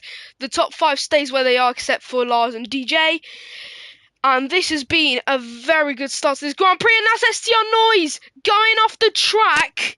And he did the same thing in Q2. And now, after being ahead of ASR Matt and St. Patrick, he has dropped back down to P15. So that silly mistake has got him right back down to where he was, and he's hit in the rear. Tig slaps him in the rear, and that is STR Noise at the bottom of the order, and that's St. Patrick as well. Must have been hit by some other driver. Spins round before the final corner, and Alpha is in the pits for a change due to damage infringements, and now going down into Mirabeau. It is the two Ferraris chasing the Red Bull. We saw that earlier in the previous races, so let's see if that happens again. And there you have it then, the lap 1 carnage of Monaco. It's coming back to haunt the drivers yet again at the Monegasque Grand Prix, as it usually does to real life drivers as well. It's a very dangerous corner, especially at a race start. It can be a dangerous corner, especially if you mess up the exit as well. But we get a nice helicopter view here of the drivers as the top 3 are 1.3 seconds clear of P4 of Lars. The top 3 are very close to each other, all within DRS range. But there's going to be very limited overtakes here today. So obviously, if you've seen at the back, Alpha all the way far at the back, 19 seconds behind B19 because he had to do a wing change. As that Regulus being passed there by St. Patrick, nice move there from the Haas. I think something's happened to the Alpha Tauri. He must have some problem. I don't know what's going on. He's not lost end plates. I think that was a very nice move there from Patrick as Gravity comes into the pit lane for a new front nose. So something else has happened to the Red Bull as well. There's a Red Bull and Mercedes 19th and 20th. And sorry about that, guys. But yeah, the top 3 all separated within at least 1.5 seconds. But you can see Lussie managing to improve on his time a lot. And I mean a lot at the moment. So yeah, the top 3 all within 1.5 seconds. And as I said, still the start for Mercedes is gone a bit worse than it was before, but Tig, after spinning STR Noise, is in P13. STR Noise actually jumps back up to P15, so all that lost time has kind of been regained if you think about it. ASR Matt jumps up to P12, and DJ Death Dragon is keeping the fight for top 5 racing, and that in a Williams as well shows how DJ Death Dragon should be in a better team for season 8, or maybe even in during the season break, which I think is after this Grand Prix because of the Christmas break. It's kind of more of a Christmas break. But Marco, Reggie, and Lussie, we've saw this before in Silverstone, the three close together, and it's happening again. And will it prove to be decisive? So, I mean, earlier it was, I remember, Lussie, Reggie, Marco, and STR Noise in Silverstone, and now we don't have STR Noise. STR Noise is in the back, is also is in the place known as the Shadow Realm, also known as the midfield, and obviously STR Noise, can he make the move? Currently on the hard compound tyre. Speaking of tyres, let's look at the tyres. So at the moment, it's only St. Patrick on the soft compound tyre. Then we have most of the grid on mediums, especially DJ, Marco, and Reggie. And then, for example, Lussie and DJ and Lars are all on hard compound tyres. So mediums look like it's the bigger, most popular strategy. And Oh, Reggie is out. He's crashed, and no safety car's been called out. But there he is at the exit of the casino, and he is out of the Monegasque Grand Prix, and that has got his race into shambles here, and that is that for the Ferrari driver here in Monaco, and now it's over. So Marco needs to pull back the gap that Reggie had, but it's currently looking like Luss is going to slowly start to run away. The gap is more than a second, and then DRS is obviously enabled. I'm surprised no safety car. What's your thoughts on that? well, I thought, yeah, that is a very dangerous move there from the FIA because obviously the safety car should have been brought out. It was out on the road. It's still on the track because there's no runoff areas here at Monaco. So it's either got to be a red flag, but obviously I don't think they do red flags. So They do. yeah, if they do, then it should have either been a red flag or a safety car at least because Oh, I know why. it's a very dangerous position. Safety cars are reduced, Ah, yes, of course, because it's the Monegasque Grand Prix. Why didn't we think of that? Ah, okay. and red Now we flags know. are on standard though. So I Yeah. don't really get Well, that. well, it is what it is. I mean, if I doubt there's ever going to be a pile up, so look how far apart all these drivers are already. Death Dragon's on the podium. Unbelievable. Lars P4, but basically the top 10 has stayed the same throughout since lap one, since the start of lap one. Uh, Reggie probably should have left, to be honest, because the nightmares from the last game. If the lobby owner left the lobby, then it caused absolute chaos for the rest of the race. But Jose's come into the pits already. I kind of want to know why. Let's try and chase him down. But he's already going onto the compound. He might have to do a two-stop then. He has got a front nose change, has the Aston Martin, so that could hurt them quite bad, ideally. But Jose is now outside the top 10 and will come out 15th place, unless he re-overtakes, and he has, but they're going side by side out of the pit lane, and it's a VSC anyway, so Tigger's retired as well. Don't know what for, he might have retired, hopefully in the He's pit crashed lane, at but the swimming pool. okay, thanks for that information, Nico. Virtual safety car has been deployed, and that means the drivers will have to reduce their speed by Yeah, right here. 40%. Oh, he's disappeared. The Well, moment yeah, Lossie gets to him, and he just disappears. well, yeah. drivers have to reduce their speed by 40% and have to keep the delta green. But the VSC is ending very shortly now, as Marco is only 6 tenths, 4 tenths. Look how he's only a bit behind now, so he has gained a bit under the VSC. And there we go. So Back we have underway. Marco has a 3 second time penalty already, and that could end the race already. yeah, and there's already been drive-through penalties been dished out to Alpha. So has gone on the mediums. I don't know if I think you mentioned that. But Lussie is the only driver to start where he started in the race and stay in the same position. So Lussie you can say he's consistent. So Alpha's also got a 5 second penalty for speeding the pit lane. So it is looking obvious he will retire. Yes, he does. He does retire in the pits, and then I swear down if that just pulls out the safety car. But anyway, lap 8 out of 39, and we already have 3 DNFs. So that's basically a DNF per 3 laps, so, and that is actually probably what has happened. Shaz has got a 3 second penalty for corner cutting, so now the FIA is slowly going to start to dish out penalties for the drivers who have been too risky with the track limits, and they will be given 3 second time penalties. And St. Patrick is DNF'd at the exit of the Nouvelle chicane.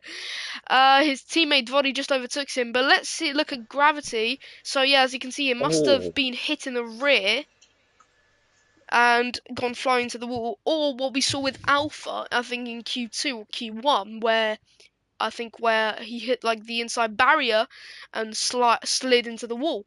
So that's the fourth DNF, and once again, no safety car. So with the safety car being reduced, there has been moments where there actually should be safety cars, possibly even a red flag, especially with Reggie's crash, and maybe if you debate about it, could be Patrick's crash as well. Tig's crash wasn't really red flag material; it was more, yeah, obviously safety car material. So if it was on standard, we have probably already have what, like 3 safety cars, 2 safety cars. probably yes, and thank God it's not on standard to be honest, because we'd be sitting behind a safety car for most of the time right now. But that that's good for racing to be honest, because the drivers can keep on going. It's only a game at the end of the day. It's not dangerous. It's not going to kill them at all. So who's going to care at the end of it anyway? But you know, thank God the safety car's on reduced, because we can carry on with the race and we can just get on with it. Yeah, hold on. I'm just doing something. Yeah, that's fine. But Marco as well is 1 second behind. Shaz has gone ahead of Nicholas, but there's a four-way scrap here between Shaz, Nicholas, Olaf, and Tom. So two very quick cars versus two slow cars. So yeah, there's going to be a bit of a mix and match here between these four drivers. They're all in the DRS train. They're all looking to make a move on one another, but it's too risky around this track. There's not enough to overtake. There's not enough limits to overtake as well. So, as you know, Ayrton Senna would have said, if you no longer go for a gap that exists, you're no longer a racing driver. But it's very hard around these streets. But you've just got to give it a go and hope for the best. But there's Tom looking down the inside there at the entry of the swimming pool chicane. Now still coming through the swimming pool chicane actually. Um, Yeah, now for a Schumacher corner. These four are all sticking between one another. There's a massive DRS train at the moment. And Tom, a bit of a tank slapper there on the exit of the final corner of turn 19. And that could have ended way, way worse than he probably would have thought of. Noise now right behind Matt. Noise is making a comeback drive at the moment at a very hard racing circuit. So hopefully these pair can keep it clean. But look at look at 11th to 16th. There's just nothing happening. And Dvory has been passed by Gravity as well. So there is a bit of a position change there for 14th, but that's all that's happened. I think something's happened to Womax. Hold on. I'm trying to figure out because he's a ghost, unless he's left the lobby, which is, yeah, he's probably left the lobby. But yeah, that's a shame then for Dvorak. Sorry, Womax. But who have I just seen make a position? Noise, yes, Noise makes a position on Matt. So yeah, this is becoming a bit of a boring part. But look at these two at the front. First and second going at it. One has a 3 second time penalty, which is second place, and one is free of penalties. Probably does have a bit of track limit warnings, but we can have a look at that when the people are boxing. It's still a bit early to box yet. Very short lap here, and the laps will go by very quickly around this circuit. So 6 tenths is the gap between first and second. Marco has a 3 second time penalty. Don't avoid too much of that curb on the entry of the Nouvelle chicane, or else you will be doing a shoulder curb just with brakes though. So yeah, now heading through the swimming pool chicane. Nice and easy through that left-hander, right-hander, sorry, which you can get very close to the wall to. But Marco and Lucy are very close to each other. Oh, tank slapper there for Marco on the exit of turn 19, down the straight, and we start lap 13. And there are still more than 20 laps to go here at this Monaco Grand Prix. But there's a gap Yeah. here between Nicholas and Olaf, and Noise is just 1.1 behind Tom as well, so this could be a five-way train now. There's not much to talk about other than them four DNFs and Lucy and Marco. But anyway, Jose is going down the inside of steps. Easy move there for Jose because it was just a straight line overtake and nothing much doing there. And they will take that any day of the week. So what can you say? Easy overtakes come better the position as well. So yeah, very not enough tight racing. It's just very open.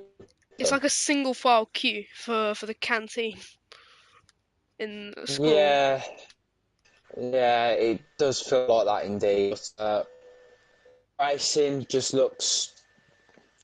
I mean, especially between fifth, sixth, seventh, and eighth and ninth, they're all just battling it away. Jose and Mata. Jose's gained 2 positions actually since we've uh, talked about Jose actually, but yeah, Jose has made up 2 positions on steps and Matt. So Jose is back into the top 10, and Gravity 17 seconds behind steps. Oh, and that's Devori into the barriers there. He's done a Charles Leclerc, and he's gone into the barrier. But luckily, does he have any damage? Yes, he does. He's lost his front wing end plate. That So could this is, be a 50 DNF? it possibly could be. Dvori has had the string of bad luck, and Orelglas has already been lapped. I've just noticed that DJ Death Dragon in P3 because obviously Reggie DNF'd. But this fight for P5 is not even a fight basically. It's just, as I said earlier, it's just a single file line of just some people just like walking down the pavement. Nothing's really going on. They're all just sitting there like a sitting duck, and no one is just like gonna go faster. It's like if every driver goes, every driver is like the quickest one, then it gets a bit slower, and then it gets to the slowest. I mean, not for Estienne Noise, obviously, who has been making a lot of speed. I mean, he's just got a 3 second penalty, so that's a bit of unfortunate. But finally, a move's being made. Olaf is going to go pull to the left of Nicholas, but Nicholas has the inside line into Ooh. Sandoval. There's contact between the two drivers, and up the hill they go on the hard compound tyre. Piece control Tom, shortly behind him, almost overtaking him going up the hill. And finally, some action is happening, and the two McLarens have been slowly going up the order, especially STR Noise with a great run from P15 to P9, Olaf from P10 to P7. But Yeah, Jack, and overtaken Monaco. That's crazy. But anyway, Tom going around into turn 9 now, and then going to go down into the tunnel section. It's Shaz slowly getting away from Nicholas as the four behind him are all fighting. There's yellow flags again, and who's that? That's an AlphaTauri of Odelgla, so it's just letting drivers by with Dvori shortly behind. So that will be a fight for P15. But let's keep focus on the fight for now P6. Jose has now gotten into the mix, and a fight for P6 has just been added on. Someone's just joined the conversation, and who is currently in P10. It is Wib in the Aston Martin, and as I said, he needs to execute those qualifying performances going into the race. And at the moment, it's not really happening. P10 4 position drop. So there is an obvious difference between qualifying pace and race pace. So Jose will definitely need to kind of upgrade his race pace. So that will be less of an issue for Aston Martin when gaining points. But STR Noise down the inside on piste control, Tom. Side by side, there was contact between the two drivers, and Jose Velez has a absolute front row seat to this great action. And now, can Peace Control Tom clap back at him? No. Jose, he's going to fall back into Jose. ERS is at a very low, is at a low for Jose. Down the inside into the Nouvelle chicane. What a Gets ahead move. into P9. What a move that was there from the Aston Martin down into the Nouvelle chicane. He just sent it like it was nothing, like there was no one there, and he just done it, and he just hoped for the best, and the best come to him. It came his way. Thank God for that one, because that could have ended way, way worse. Peace Control Tom has dived into the pit lane. Same with Nicholas, same with Shaz. Jose stays out because there'd be a pile up in the pit lane for Aston Martin, so it would not be good. But the two McLarens have both stayed out. So we are now in the pit window for medium runners and even hard runners, actually. Most of the drivers are on the hard, have started on the hard compound tyre. Some of them have started on the medium, but that's not anything to worry about. That's positions we've got to worry about more. But it's all about the undercut now. It's all about the overcut. So who can do that? McLaren have tried the overcut, especially STR Noise. He's tried the overcut on the likes of Nicholas, Tom, Shaz. Shaz is 9.1 seconds behind Steps, who was outside of the points before the pit window. So the drivers will be looking to push as we start the 18th lap of the Grand Prix. Death Dragon and Lars, they've been keeping at it for a very long time now as Death Dragon comes diving into the pit lane. Lars, he stays out, so he will be carrying on for another lap at least. Dragon, then what tyres is he going to be putting on? I'm guessing the medium compound. No, it looks like the hards. Interesting. So Wow. he's looks like he's gonna try and go to the end of the race. So he comes out just behind Olaf and STR Noise and Jose, etc. So the obvious gap between P4 and P5 it was earlier was obviously large, because the fact that DJ Death Dragon just surely comes out behind the drivers who are fighting, and you can see there was lockup Oh, from, who was that? I believe, Jose up ahead of DJ, or either the two McLarens, and there's a AlphaTauri. It is Aurel Glass being lapped, or Peace Control Tom. No, it is probably Aurel Glass. So through the tunnel section, they're going to go down the hill and into the Nouvelle chicane, and it is a neck and neck between sixth, fifth, and fourth. So, will there be team orders going into this? Marco has dived into the pits. Is he doing an undercut on Lassie? That is the question, because Lassie is on the hards. So, Estienne always stays out. So, that's interesting. Does he want to get ahead of Olaf before doing the overcut? It is a bit of a worst move in my opinion, but yeah, at the moment Lossie's ahead by 15 seconds, so that is a ginormous gap between the two drivers. And Peace Control Tom, after going to the pit, sets the fastest lap with a 112.9, and that is definitely give him some backup to get into the points with his speed compared to Nicholas. Yeah, but there is bad news for Death Dragon because he has been caught up into the traffic that that will help Lars a lot. And Death Dragon has been caught up to that traffic for a place for fourth place. Uh, but it probably will be net P5 at best at the moment. But Shaz is gaining as well. He's gained about 6 seconds on Matt in the last couple of laps. Olaf has been given a 3 second time penalty there for cutting the corner at swimming pool chicane, so that's not good news there. Lucy has come out far ahead of Marco actually, and the undercut has not worked for Ferrari here today. It's actually backfired instead of benefiting. So Olaf's pulled into the pit, so is Lars. And Lars is actually behind DJ Death Dragon, so that traffic hasn't really made much of a difference. But the thing is, we need to focus on the fact that the Ferrari undercut has backfired. So the fact that Lucy's speed was that extraordinary, or is it the fact Oh, that sorry Marco's to tyres were interrupt, too cold? but Death Dragon has got ahead here of SDR Noise, just going into, I think that was turn 6, and the just where Nico or it was Lewis Hamilton who locked up back there in 2016, and yeah, but DJ Death Dragon has made an absolute move of it over SDR Noise. Obviously, it's the older tyres that are paying less dividends, but there's side-by-side action between Jose and Lars, and that could cost Lars so much here because he's going round the outside. What a move there that was from the LP, and the Aston Martin just wanted to back out. He didn't want any collisions. They just wanted to stay in the race, which was fair enough, but nice move there from Lars to get himself up into P5. But what about STR Noise? STR Noise comes into the pit lane. He was very slow on the entry there. Olaf did make a pit stop beforehand, so he's now down into P10 unless something had happened to him. I'm not 100%. No, he did pit. Yeah, I thought so because he's all the way down in P10. I don't think he would have made a mistake that bad. But, well, you can make mistakes that bad, but it just depends on the situation in case you get a mad snap of oversteer. Anyway, we're on the 21st lap out of 39. We've still got another 19.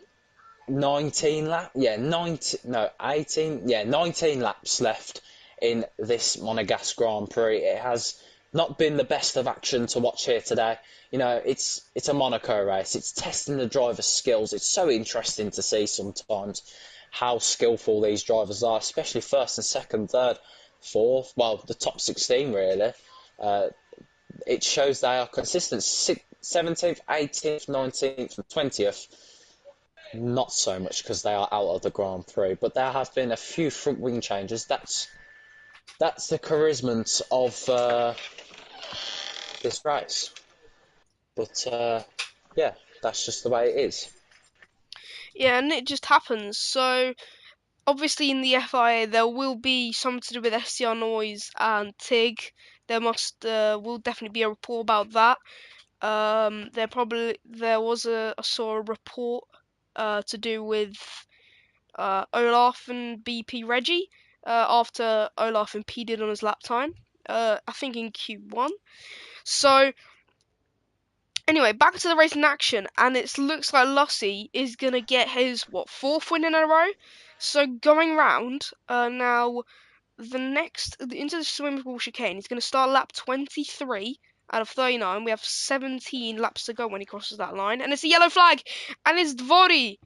Dvori has A Matt, crashed. a Matt, and it's a full course Virtual safety safety car, I car. believe. No, the full Virtual. course safety car's coming out.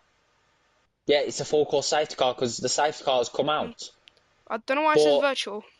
yeah, that's a bit weird. But Marco has come in for a new set of tyres, so he has done what he'd probably be waiting for at this moment. That is such a good move there for Ferrari. It's so needed because if he comes out P2, which he has, that is a massive upgrade for By the Ferrari way, because he's come out P2. I don't know if this means anything, but I think Lassie is gonna get ahead of the safety car order, but I'm not sure.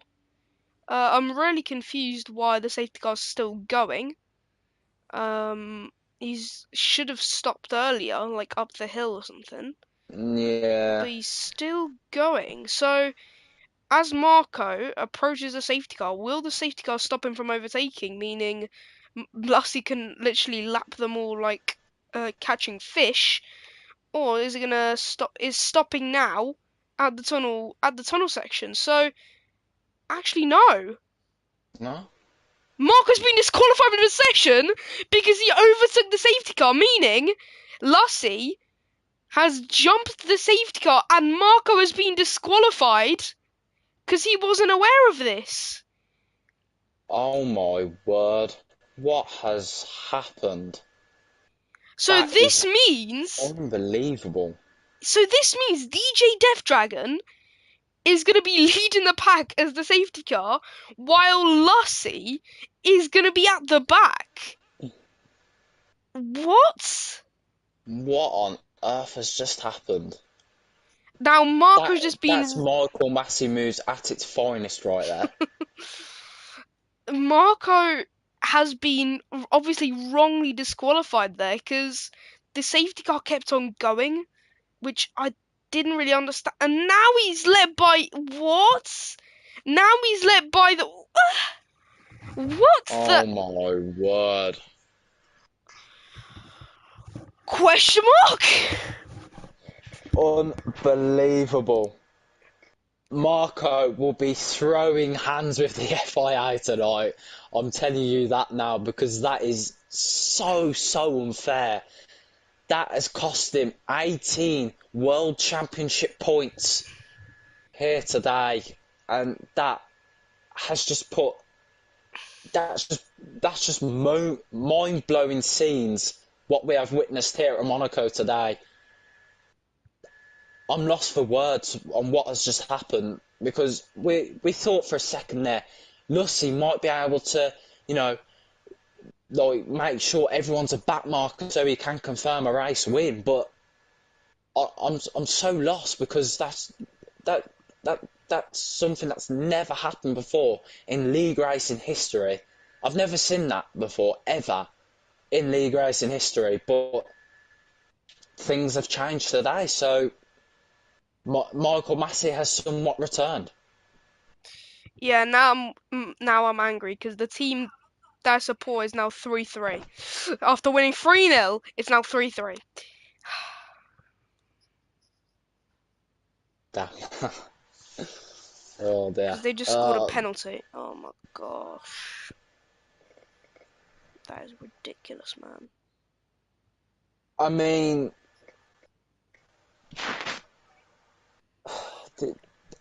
I'm lost for words on what's just happened. In an F1 race, right? I've never seen anything like. I'm lost. I'm completely lost. I I don't know what's just happened. There's 13 drivers on the grid. Half of them have been lapped. 13th place is basically in second place on the track. There's there's 13, and there we go. The full course safety car screen, the thing has It's come up. finally, Yeah, after what, 5 laps? yeah.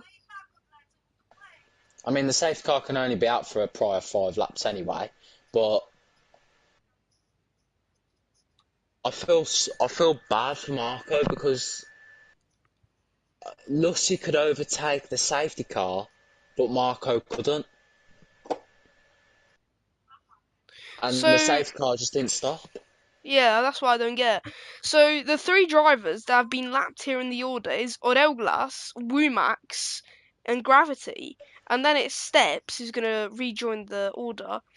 And then we also have Olaf, then Shaz, then Nicholas. Nicholas currently joining the grid for the safety car restart. But yeah, Marco at the moment should be right behind Lassie. But the thing is, due to some sort of glitch, it has caused Marco to be disqualified. So we had some sort of glitch into going into the race.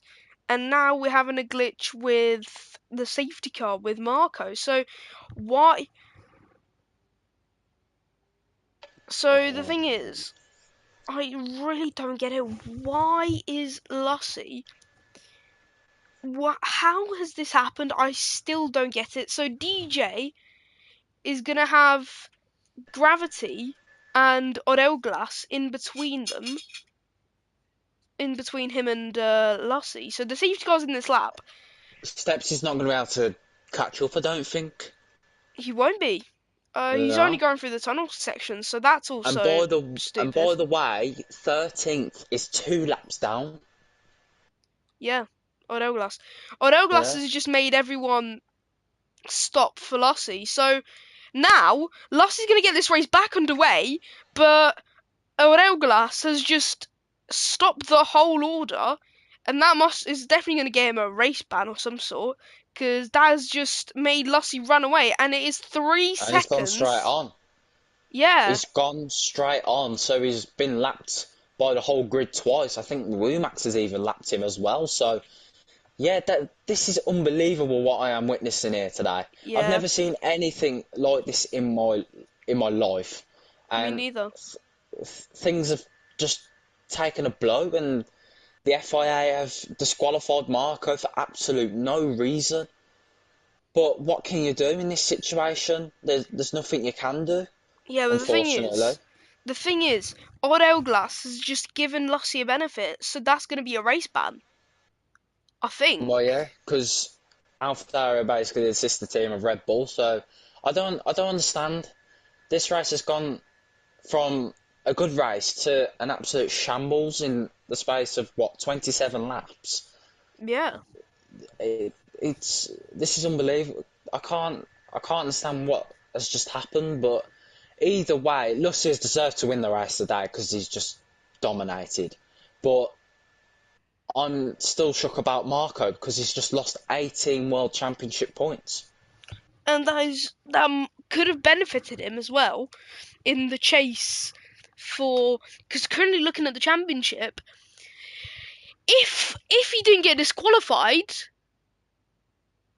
um, if he didn't get disqualified, Marco, he would have been second ahead of STR Noise.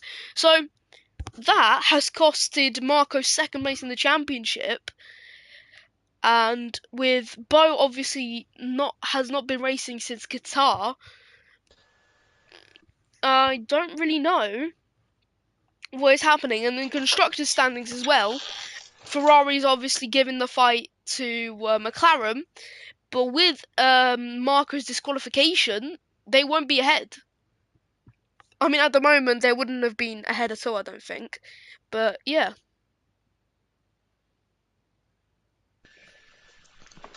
I'm still I don't know what. Oh, honestly, league racing these days it's just a shambles, isn't it?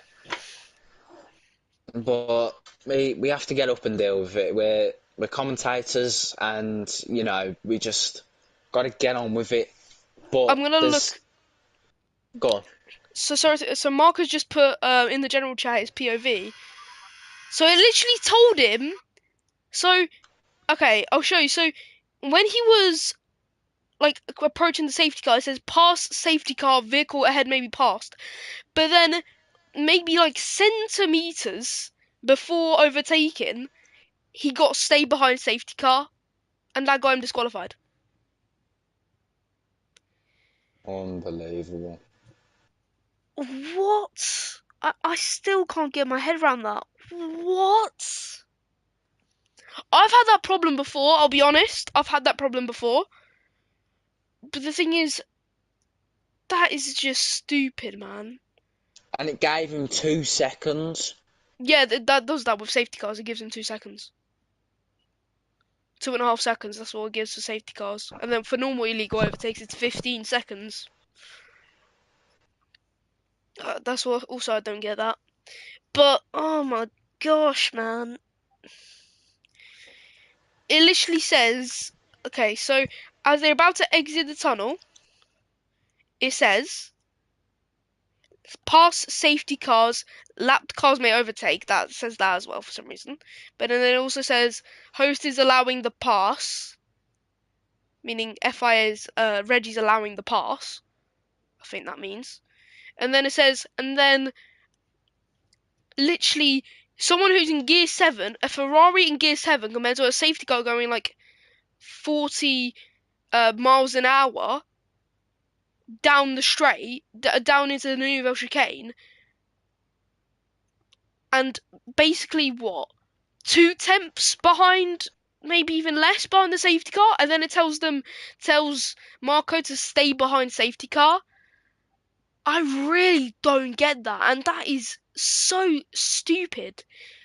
I really don't believe that that should be happening. And Wumax has actually just said that he's going to he's that Wumax says that we should restart, and he says Wumax. So Josh said, yeah, that is so unlucky, and then Wumax is like, no, it's not unlucky. The game or the lobby are Yeah, I am family. Let's reading keep it. it family friendly. And it says we should restart, and then it says Sunrise. I don't know. He is an FIA, I believe. Scroll down. Let's find out. He is in. No wait, hold on. Oh, he just doesn't have a role. So he said firm it. Oh, Hmm. sorry to interrupt you, Nico, but Noise has just got ahead of Tom, and Noise actually they get a bit of oversteer through the hairpin there as they come through the tunnel section. Jose is out. Oh wow, so little left of the Grand Prix to go, and he's out, and we only have 12 runners left here at Monaco here this afternoon. But this race has just gone from 4 DNFs to what, 8 DNFs now? It's Unbelievable.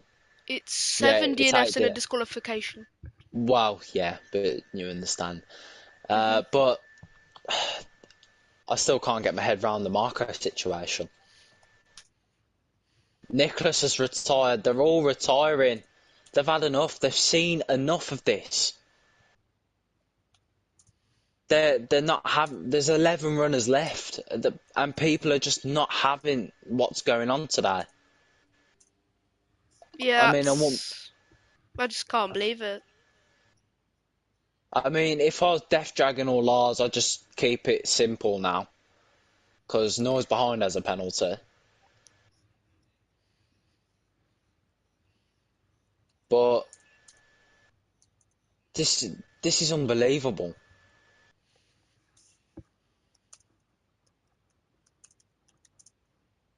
There's only 11 runners left. We've had so many DNFs today. So many. And that's the curse of Monaco for you when you league race around here. You just can't seem to get enough of it, unfortunately. But there is still very little of this race to go. And Lussi has been dominating from start to finish, to be honest.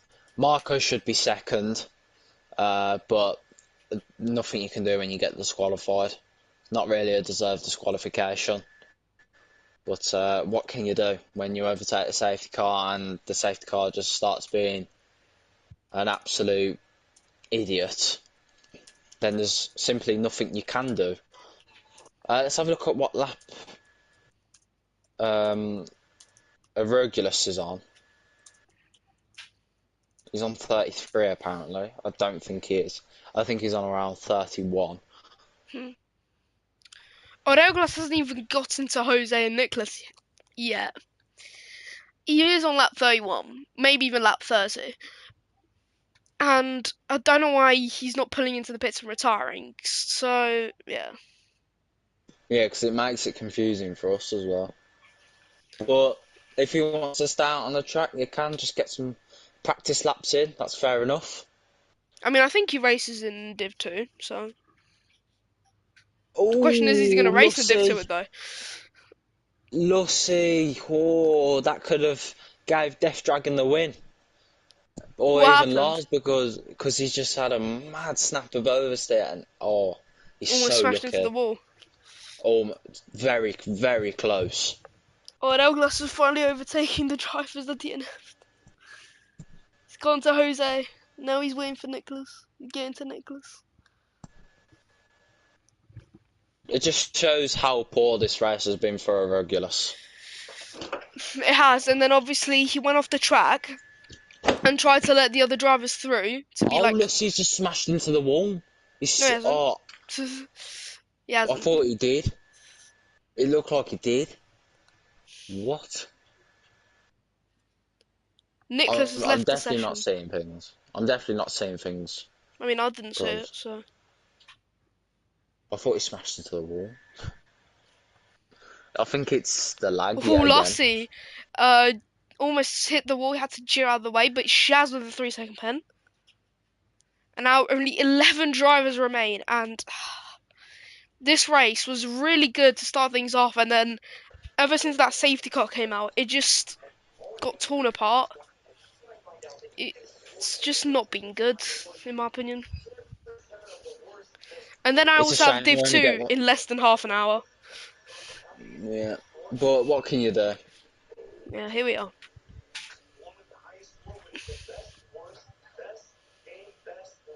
But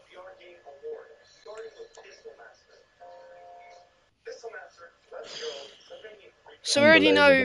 know, it's probably known who's going to win unless a mistake happens. So if that mistake happens and lost DNFs, we're going to have a big fight for the win between DJ and Lars. So that at least that's going to be something. But But I DJ, doubt Lucy's going to make a mistake yeah, because Lucy's very, very consistent. And we've got 4 laps to go, and and this race has also just turned into a ball fest. the thing is also, might I add, DJ Death Dragon in a Williams on realistic performance is in P2. He started P4. Jesus. Jeez. That is crazy. That's unbelievable. Yeah, Fair, I think my driver of the day at the moment has to go to Death Dragon I agree with you. because yeah, he's just been very, very good. He's kept his cool, he's had composure, and he's just stuck with the track. And you know, Noise is a very quick guy, but I doubt he will get a podium here today, unless something happens to these two ahead. But I really do doubt he'll get a podium. But even if he did get a podium, then that'd be very good for his championship. But Lucy, it's looking good for him. Jack has just typed into my chat, Death Dragon to Red Bull, here we go. Here Probably, yeah. we go. Do we have team principals in BPRL? Nah, I don't think we do. Oh. Is it like race to get to the team? I don't know actually. I think there is. I don't know. I haven't really. I'm just a commentator here, so I don't really know much. If you understand. Yeah. So it's Estienne Noise is he going to pull a move on Lars. He pulls to the right. He may have a penalty, but he'll get a podium on track. Estienne Noise gets ahead of Lars, and finally a move happens here on lap 37 out of 39. Odell Glass has been lapped again. Oh my gosh. Anyway. Estiano is through Mirabeau. Can he even catch up to DJ Death Dragon as well?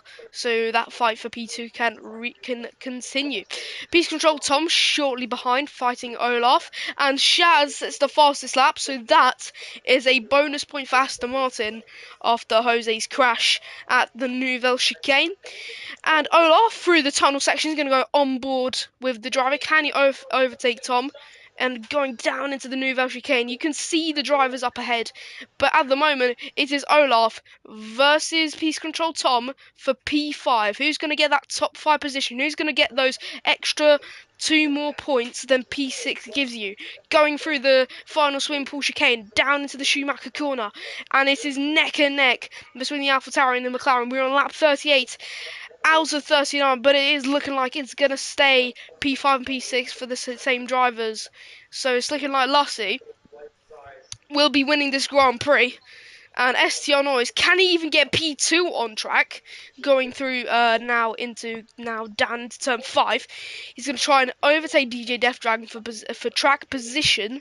Obviously, with a 3-second penalty, it's not going to give him any bonus. But a P2 on track from P15 doesn't hurt. There's no Well, div hosts. yeah, yeah, What do yeah, you mean by but who? It's the same people, SQ. yeah. But oh, Lucy's just hit the wall there on the exit shoot. He's just nearly done a Michael Schumacher there. But anyway, he's kept it on the road. He's still going. He enters the final lap. We're on the final lap of this absolute, just terrible race, to be honest. But we've got through it. We've got through 39 laps. Up to lap 24 to 27, it was a good race. But now from 27 to 39, it's just been an absolute bore fest. We've only had 11 drivers left, 9 DNFs, but it's unfortunate for these drivers. So, Lussie going through the tunnel, and it will be evident that he will win the Monegasque Grand Prix through the Nouvelle Chicane. He's going to get an extra 25 extra points to his 128 tally, and it will be 153 points for Lossie as Shaz has the fastest lap. But around the final corner, Lossie takes home P1 once again. Lossie wins the Monegasque Grand Prix.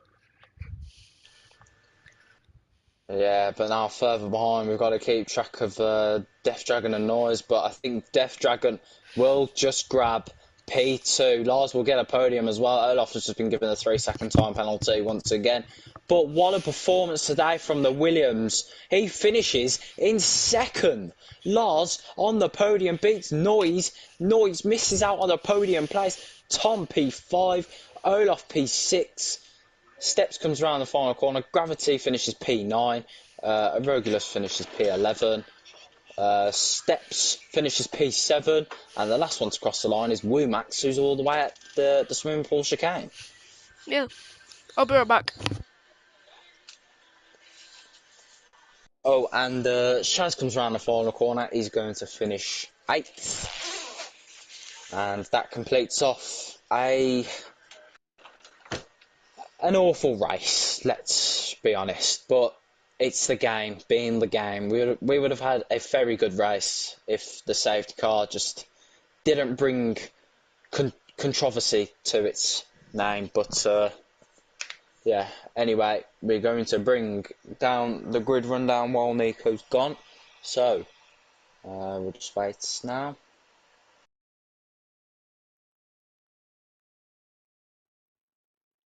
We'll skip the podium for now. Right then, anyway, here is our grid rundown for the Monegasque Grand Prix. So Lucy winning the Monaco Grand Prix, yet again gaining on his championship rivals of Noise and Marco. Second place is DJ Death Dragon. What a performance that is. He is our driver of the day here in BPD1. In a Williams finishing P2. From P4 as well, what a race he has had. P3 Lars, P4 Noise, P5 Tom, P6 Olaf, P7 Steps, P8 Shaz, P9 Gravity, P10 Woomax, P11 Regulus, and then here's our DNF runners. So Woomax finished 2 laps behind, Regulus 3 laps behind, and Gravity 1 lap behind. So the DNFs are Nicholas, Jose, Marco. Marco actually got disqualified, so that puts him all the way down in P20. But P15 Matt, P16 Dvory, P17 Patrick, P18 Alpha, P19 Tig, P20 Reggie. But from P12 to P19 was a DNF. P20 was Marco of a disqualification. So that rounds off then a fantastic Monegasque Grand Prix. And we'll be back next week for, let's have a look.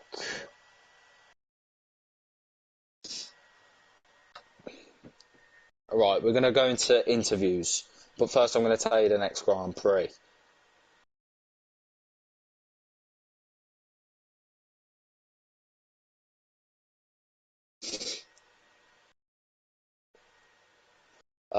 I just need to. We're going to do the interviews, but our next Grand Prix, which is next weekend on Saturday, 2 o'clock, it is the Netherlands. So we'll be back next week at 2 o'clock, same time as usual for that. I've just got to. We're going to do some interviews now with Lucy and I don't know who else.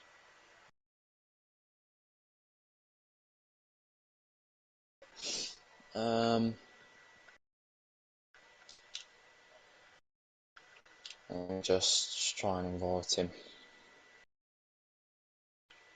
ASAP if I can. Hold on, I can just add him to this, can't I? Sorry guys, I'm just trying to invite him. Give me time.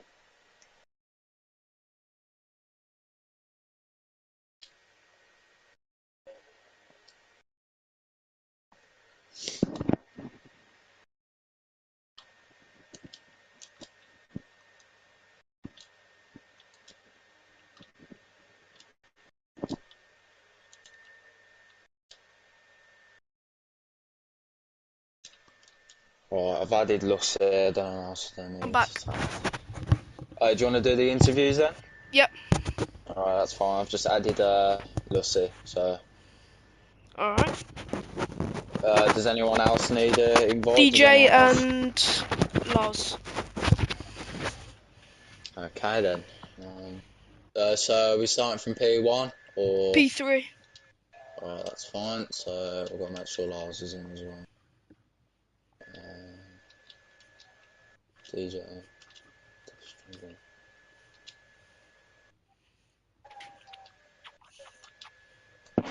This might be him. What's Lars' PSN? It's LARSKUA. Something like that. Might be KUH. Yeah, it's KUH. Right, there's Lars' invite. Right, ladies and gentlemen, we are just waiting for them three to join.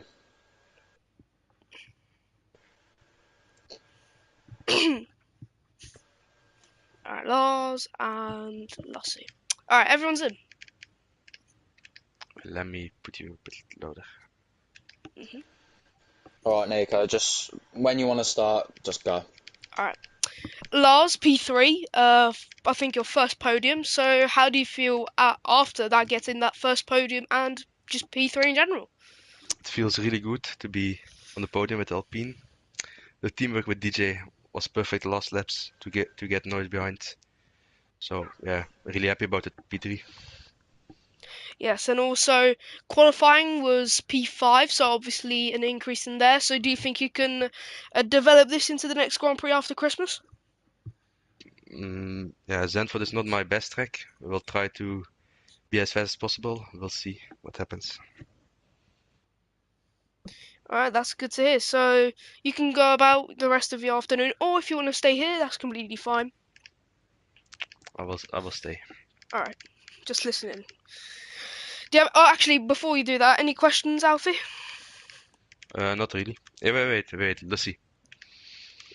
I have a question for Good Lucy. evening, good evening. Tell me. Good race. Sadly about the bet we made. So good race. Okay. Yeah, it was a good race indeed. I was actually very afraid for Lars to be P2 because we agreed that if he's P2, I'm gonna give him the win. So I kinda got very nervous after Marco getting disqualified. Yeah. Fair enough. Alfie? Nah, nothing at all, to be Okay. honest. I've got nothing to say. Okay. Um, DJ. Oh my god. P2 winner Williams. P4 in qualifying as well. How do you feel? I feel, of course, brilliant. It was really a consistent race for me. obviously. So qualifying went well, and obviously your race pace didn't get any worse. So next race, which I don't know what it is. Wait, let me see. It is Zandvoort. Netherlands. So it is your home race, because I saw you had the Netherlands flag on. So do you think you can try and get maybe another good result in your home race? I'll definitely try to get a good result. We'll have to see what happens in the race in terms of strategy, but I will always give it my all. So. All right. So obviously, again, Williams, and obviously this will obviously benefit Williams with 18 points, and that puts Williams ahead of Aston Martin. So that bumps you up to now sixth in the constructors' standings. So do you think you can maybe overtake Mercedes in the near future? It all depends on what happens, but I'm always going for the maximum, so I'm definitely gonna try. I'm gonna drive as if I'm fighting for the championship, and we'll see where it ends up. Yeah. Alfie, any questions? Well, I want to say, DJ, you were our driver of the day today for that incredible performance. So well done to you, mate. And Nico, if you want to go on to Lucy now, that's completely fine. Yeah. Thank you. Lassie, Yes. that's your fourth win in a row. So Sadly, yeah, but for everyone else. you have gotten 5 wins in 6 races. So how do you feel with that podium streak? I'm disappointed it wasn't 6 out of 6, but we keep Japan was moving P2. on. Yeah, my mistake though, track limit. But yeah, talking about Monaco, what happened to the Ferraris? Oh, Reggie He, DNF'd and Lucy, Marco got for some reason like disqualified. the safety car was bugged Yeah. and Mark Yeah, overtook it, but he needed to give the position back. But the safety car stopped No. on track, so he just got disqualified. yeah, he Poor got guy robbed couldn't off catch a P2. break. It was Wow. really weird because Yeah, me and DJ Well, were also behind the safety car. We I needed to was wait. lucky then. Also Yeah, about noise, getting out in Q2. Crazy that. yeah, he made crazy a that. mistake at the Yeah. Nouvelle. Like in the exit of the pit lane, I saw him spin already. I'm like, what the fuck is he on about? Then on his lap in turn one, he spins again. Like, I don't know what happened to him, but shocking. At least he finished the race, yeah. With a good comeback. Yeah, and obviously race win. So yeah, Thank you.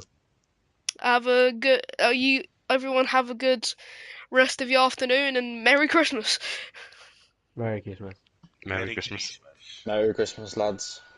Hmm.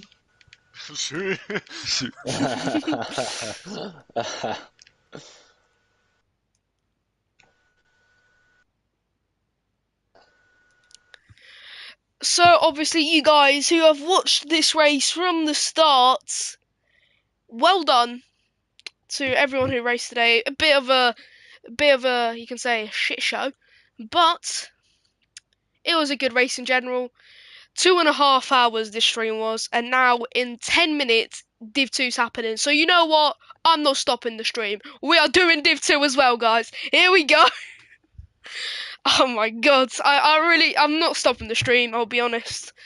Um I mean, I don't know when the invites are coming out, because that race was obviously being delayed due to restarts and safety cars and issues and that.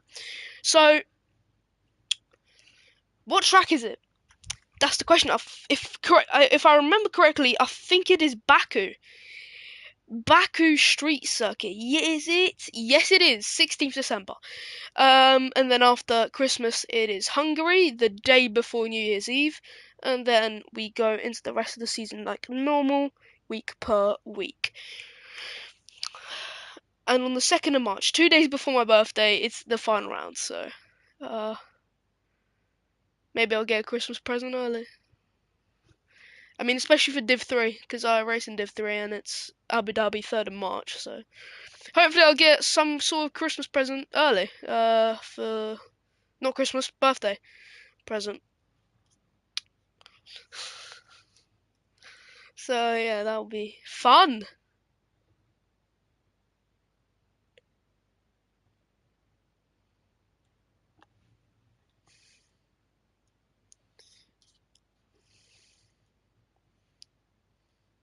Jack is a given. So, let's look at the reports. Have any been already put in? I've already saw the Olaf Reg one, but is there any others coming in? Doesn't look like it. I mean, last week it was just the DJ Patrick one. I'm just gonna quickly see that. So Patrick's behind DJ, and then oh, okay, yeah, he did get kind of slapped there by Patrick. So Patrick's second race in a row, DNFs. So bit unfortunate. To be fair, top four was clean racing. Yeah, Lars, I'll be honest, yeah, it was pretty good.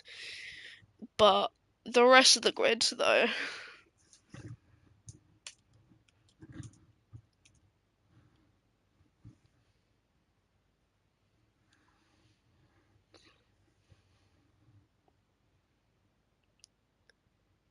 You know what? Let's talk about football. How's my home club doing? 3-3. Jesus Christ. We bottled a 3-0 win. We bottled a 3-0 win because of 2 goddamn penalties. Are you mad? Chelsea winning 2-0. Man City winning 2-0. So, yeah. That's pretty straightforward. Bournemouth Luton 1-1. Adebayo and Solanke scored. Newcastle Fulham 0-0. Oh, didn't mean that. Didn't click that. And then Burnley v Everton. How's my fantasy team doing? 24! You know what? I'll take that. Pedro Porro got me 8 points. Is getting me 8 points, I think. Is their match still going? Oh, their match was yesterday. The thing is, I should have played Foden over Son. We'll find out with Arsenal, Brighton, and Wolves, West Ham, and Liverpool, Man United. And I swear down, if Pickford does a stupid thing, I am gonna go insane.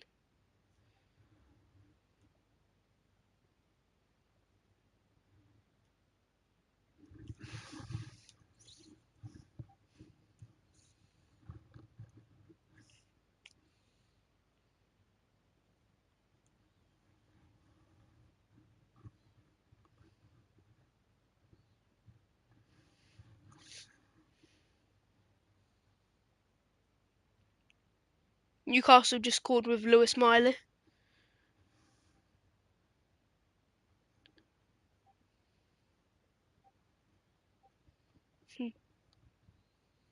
God, I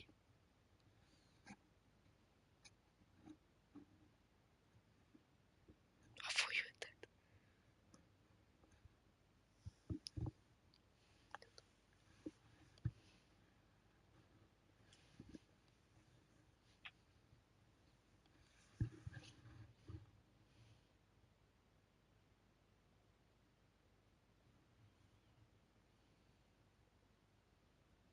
Just gonna watch TikTok until I get an invite, I'll be honest.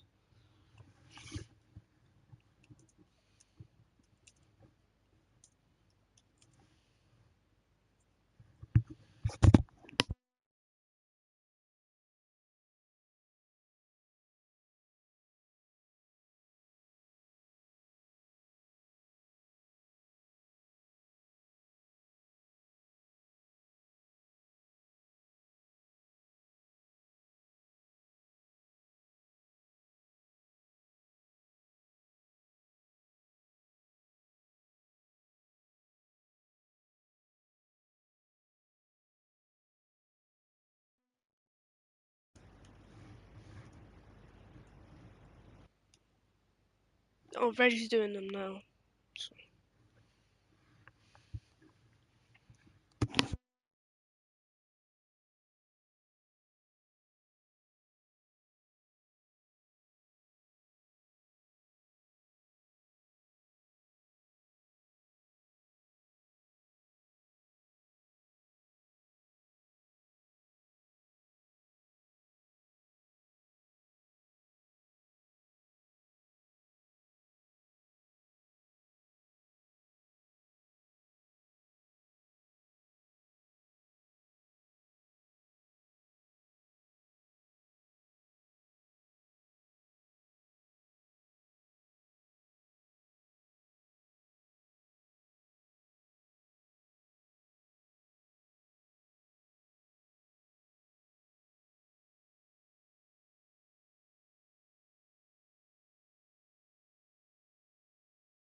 Have I got an invite?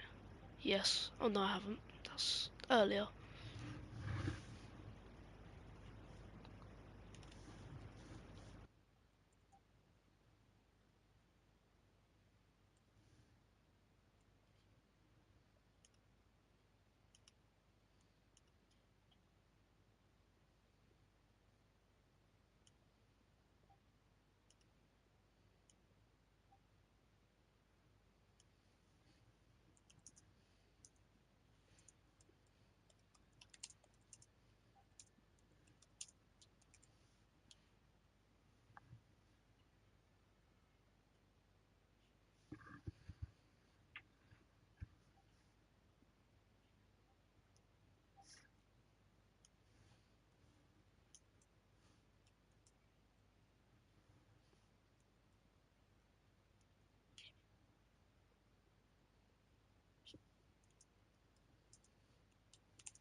Wait, did I get an invite? No, I didn't.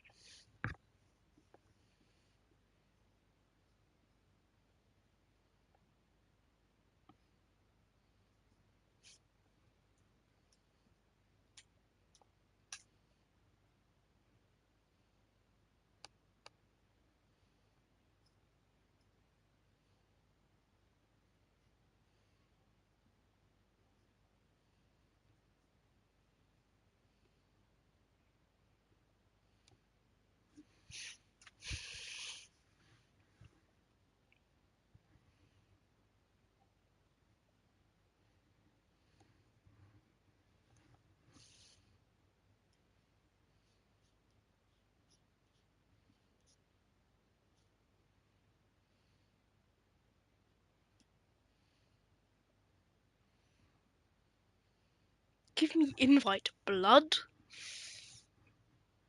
Down with the sickness. Down with the sickness.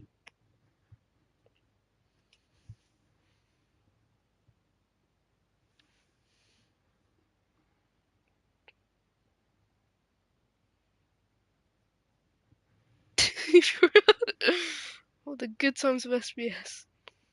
Sky Q. If you're a Sky Q or a Sky Glass customer.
I still have not gotten an invite.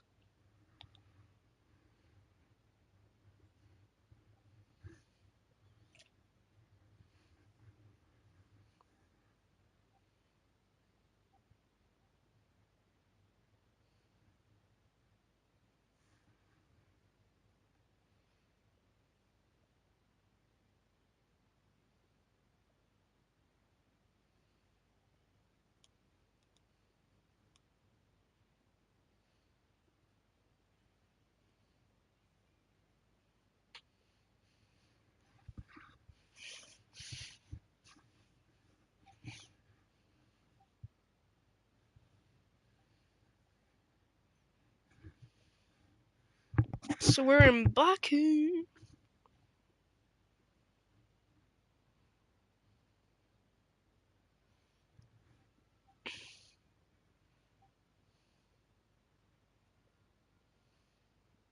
Can someone like edit the name to be Div 2?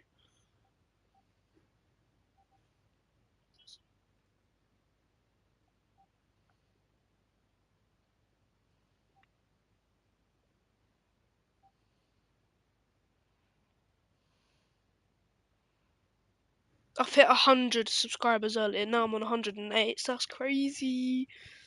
That's crazy. Crazy, crazy.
Yes.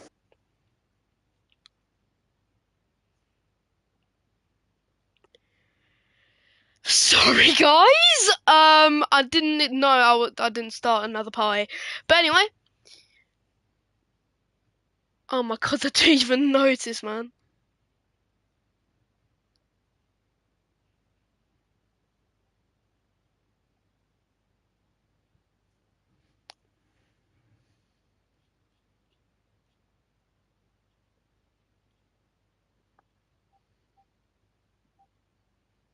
Going down with the sickness.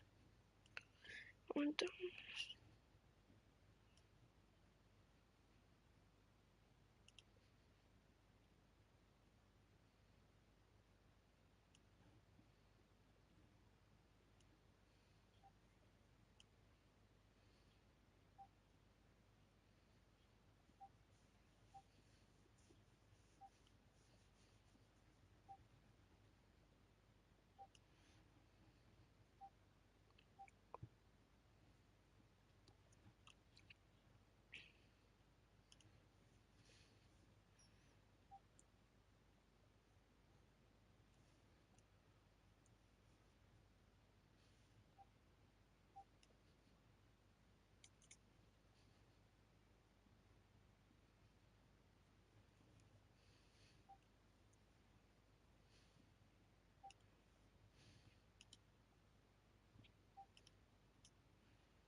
I'm going down with the sickness.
Hold on, guys.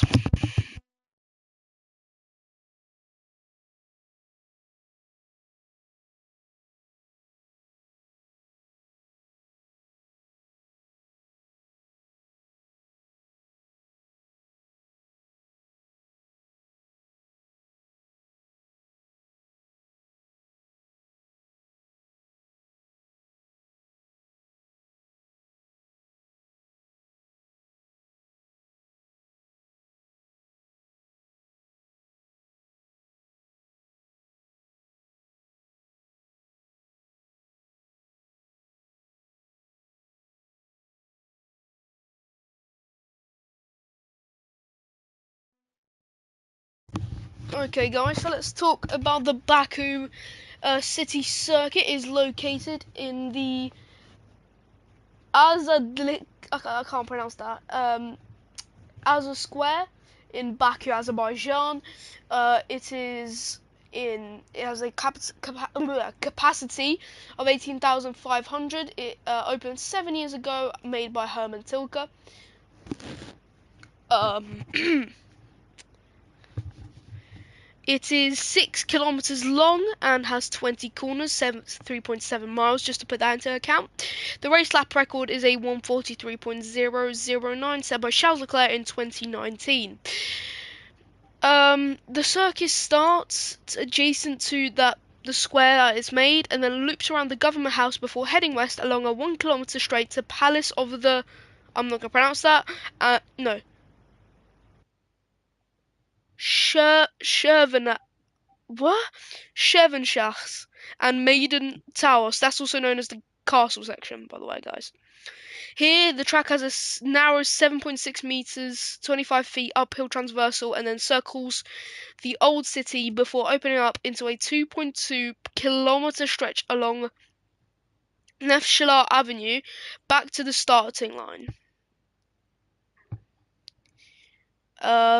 It is the second longest current track on the F1 calendar behind the Circuit de Spa Francorchamps. Dziękuję, mamo. Otworzę okno trochę jest ciepło. A co, pada deszcz?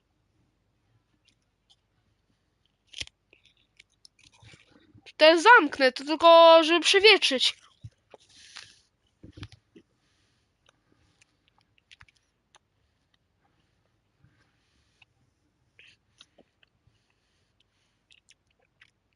So with qualifying going to get underway.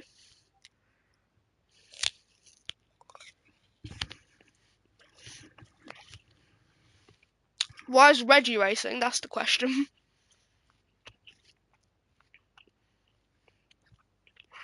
But looking here, so from last race we still have Nicholas Patrick, Tab, Steps, Bartunami, Alfie Hudson, Odell Glass, Cryplax, Wimax, Waffled, Reza, Martin. But then we have some new drivers entering this race with Esky Boy Jim, Arkham, Fred, and Sal. So this is looking like a good qualifying session. I am feeling it. So let's see how it goes.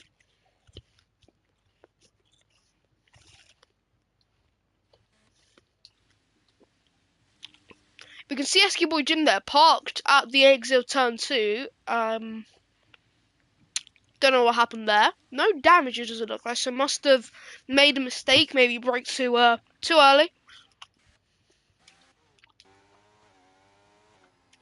But St. Patrick is going to let the Haas of Bartunami through, and now they're going to go into the castle section.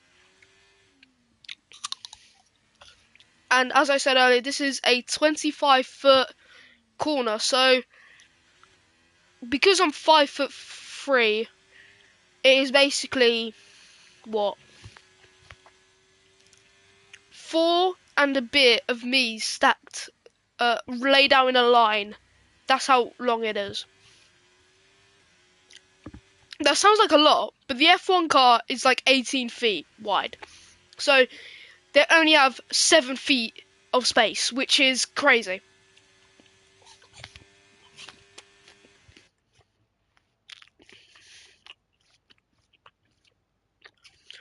But Barcelona is going to charge down the straight, a 2.2 kilometer straight. And Barcelona is going to start his lap time going into turn 1. Brakes at the correct point, gear 3, 84% ERS. And he's obviously using it as instead of saving it like he did in Prestige and Div 1 races. So it's looking crazy. Barcelona down the straight, DRS. You can see the Aston Martin of Arkham weaving behind him, but Barcelona zooms down into turn 3 and then down into turn 4. It's a straight that is getting shorter and shorter until you go down into the chicane of turns 5 and 6. And Martin has been disqualified for blocking the pit lane, so he is starting P17 and last here in Baku until somebody joins. But Watanabe through the castle section and now going down into turn 13. It is already low on fuel, so he must have put less in the tank, but it is 9,000 RPM at the exit of turn 15 and then down into turn 16. A heavy braking zone. Don't go too wide or you will get track limits penalties. But through now turn 18 and now through this quick sweep and more of a swoop and then down round turn 20 and another DRS straight, and it is DRS for Bartonami in the house. It is equal performance this time. He's going to cross the line and go P1 at 143.1. Next across the line is St. Patrick. He crosses the line, goes P2. The driver behind him, Mini Waffle actually, goes 142.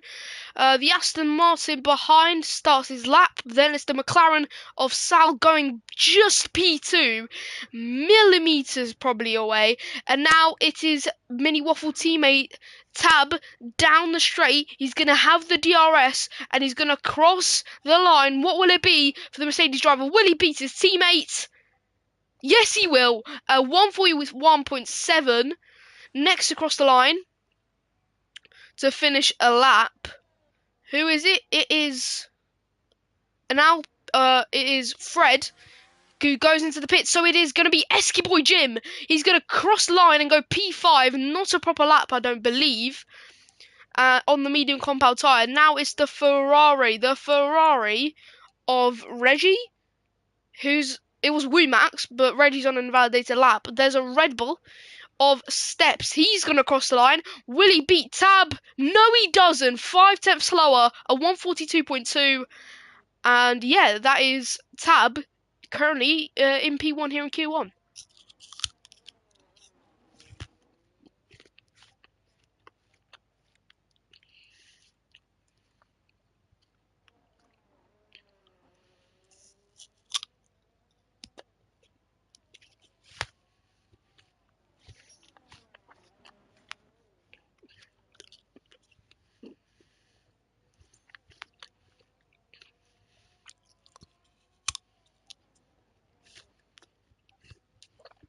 Patrick goes P2.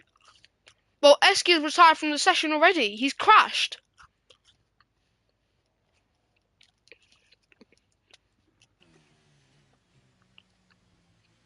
He's disappeared, but he must have crashed at the exit before the castle section, meaning he'll be P16 or P15 if Reza doesn't set a lap.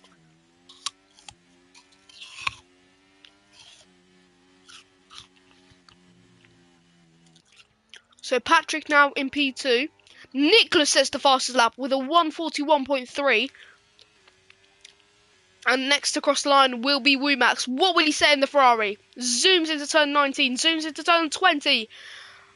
No, this is turn 20 now. But down the straight, Max will have DRS, and what will he set? DRS on, and down the straight, ERS. Pedal to the metal, and it's not quick, P9. The Mercedes of Tab, I'm going to start his lap. Or he's just saving on the other tyres. Odell Glass goes P9 after not the greatest of races in Div 1.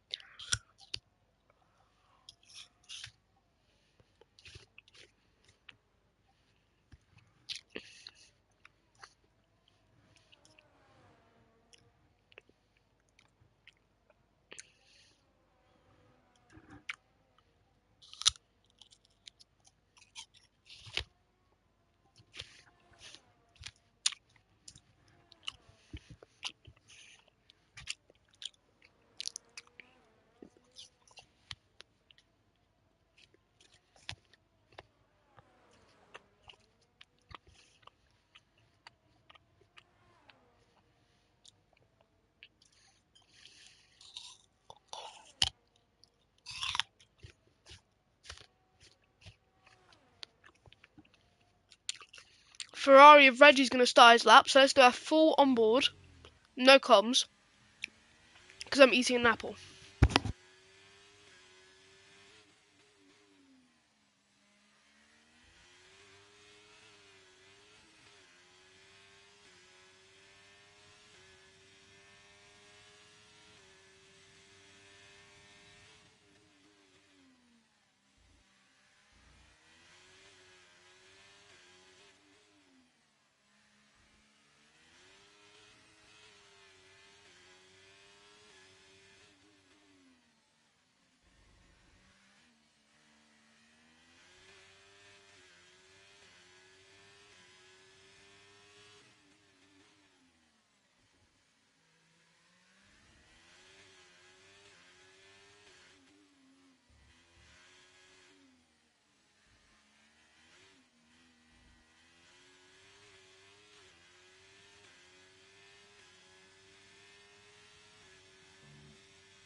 Greatest of laps for Reggie. Obviously, he had that mistake at the exit of turn 2. Alfie Hudson, though, zooming through turns 13, 14, and now down into turn 15, brakes heavily and almost hits the wall there. He definitely almost hits the wall there. Oh my goodness. But Alfie Hudson, down the straight, he's going to cut through, and what will he set?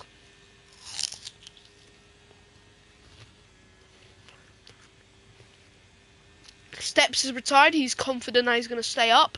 But what will Alfie Hudson set? It's looking like a pretty decent lap.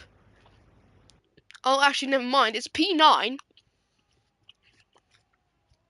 But Alfie Hudson still has a chance. Mini Waffle he has retired. He's confident as well.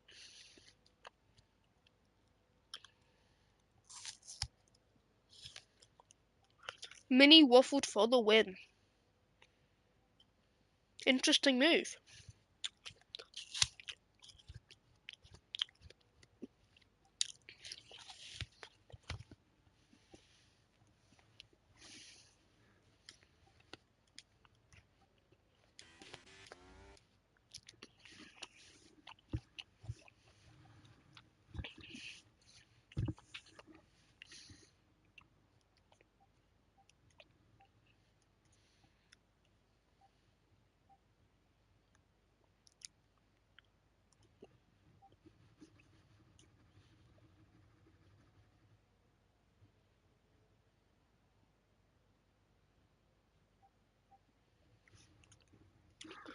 So now we're slowly entering the period where no one's really actually out on track. Or everyone's just going in on track, or is not on a proper lap time. So let's just watch Barton. I mean, as you saw here, Reggie hitting the wall. So,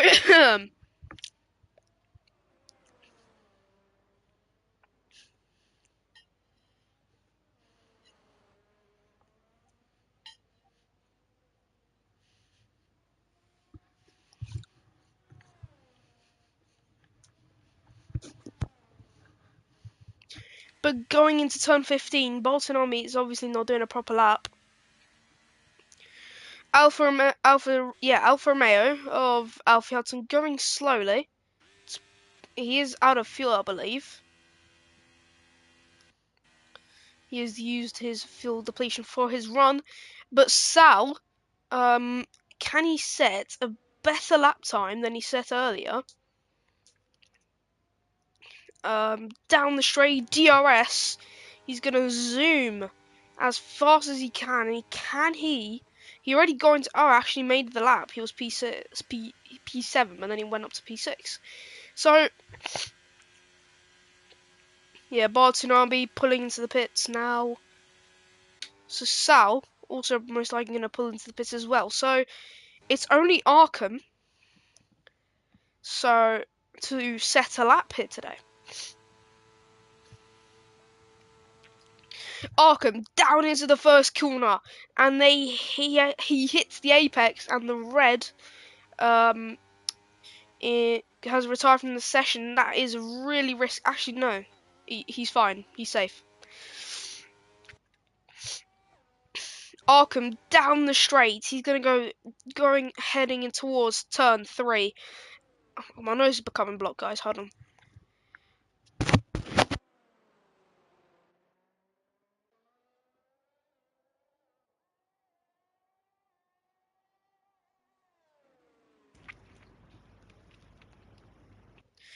Arkham down the straight, on board with the Aston Martin driver. You can see the porpoising that is happening on the Aston Martin, who slides almost into the wall here. But can he improve his position at P12? It may just be Q1, but he hits the wall! He's hit the wall of the castle section, and that is that for Arkham's lap, I think. Womack's gonna set a lap, maybe, but now driver's gonna go out on track. Nicholas is retired, so will Kryplax try and set a better lap time? Try and beat Nicholas here today.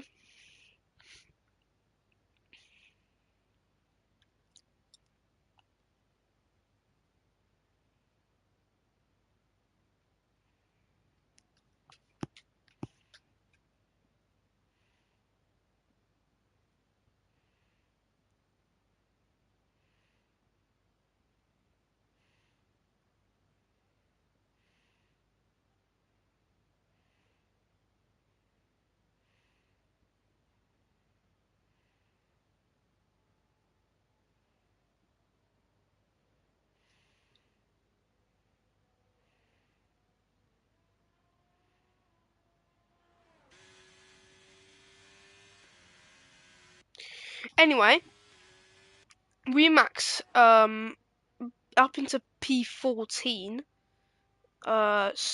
He didn't have a proper lap earlier, so yeah. Yeah, but he could try and get more practice runs for Q2 and Q3. Oh damn.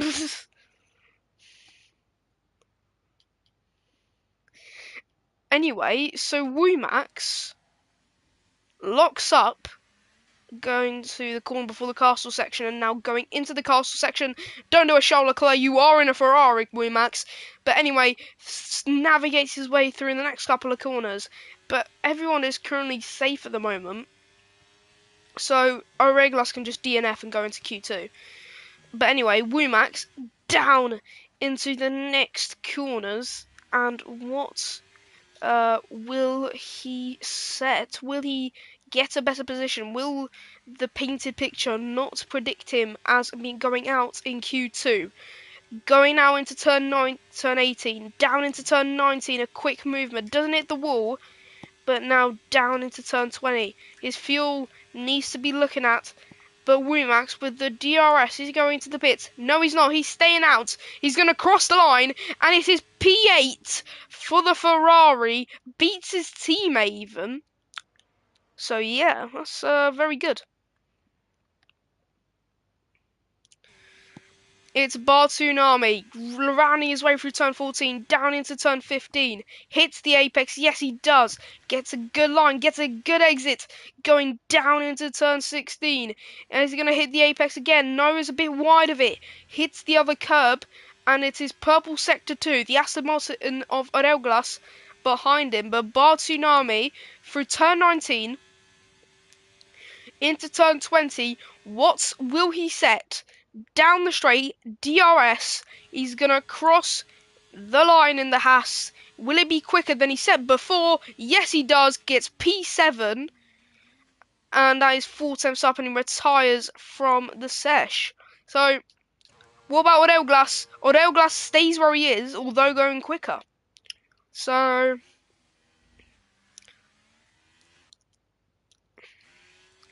Womax is not going to set a quicker lap. Will Aurelglas, I mean, his fuel is already a problem to be looking at. So, it could be possible the Haas of Barcelona pulling it over there, pulling off the track. Oh, Aurelglas's rear it's kind of slithers across the circuit, you could say. But going to the chicane, he is 4 tenths down, so his ERS is obviously at a low, so is his fuel. So he will be need to looking at that. And there was Max going down the straight. Now don't pull into the pits. Just cross the line. Max, just cross the line, please. Max, cross the line. I forgot to. Oh, Aurelglas crossed the line. But anyway, what will be Aurelglas's sector 2 here? Oh, Max retired anyway. Alright, calm. Aurelglas down the straight, and there we go. His fuel problems have finally kicked in. He is on low fuel mode. Just don't go into the pits. Just cross the line.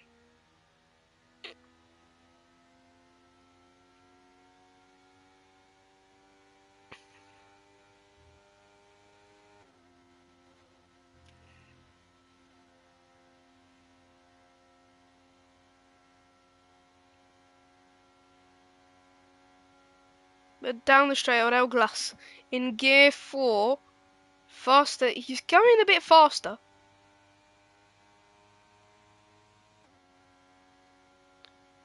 No, just cross the...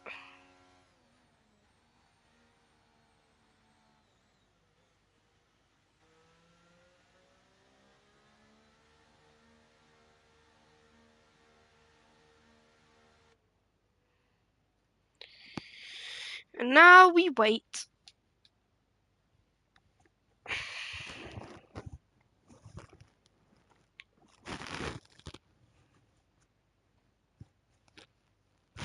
How long has this stream gone for? 3 hours. Because I didn't stop the stream between Div 1 and Div 2.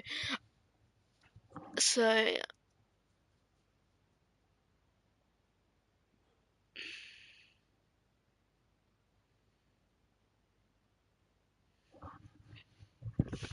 So Kryplax looking like he's going to be the fastest on track, followed by Nicholas, then Tab, then Millie Waffle, then Patrick. So the 2 drivers that are out is Esky with an unfortunate crash and Martin disqualifying for blocking the pit lane. So looking at the incidents, we've only had 1 invalidation, and I don't believe it was actually a proper invalidation.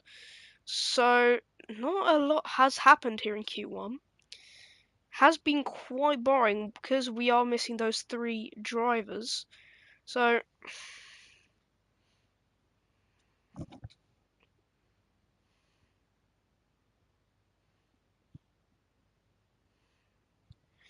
but going to Q2, what will it be for Q2? Who will be the 10 drivers going to the top 10 shootout, and who will be the 5 drivers who will have to sit out Q3? I don't know why it says lap 14 minutes. Ignore that, guys. Don't know if that said that earlier, but I just noticed that. So, is anyone going on the inters? No, they're not. So, everyone's going on either mediums or softs. I mean, it's good that no one's going on the hards.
So everyone's out on outlaps. So Mini Waffled, I believe, is the furthest one. Yeah, it is. Currently gonna set the fastest lap. So yeah.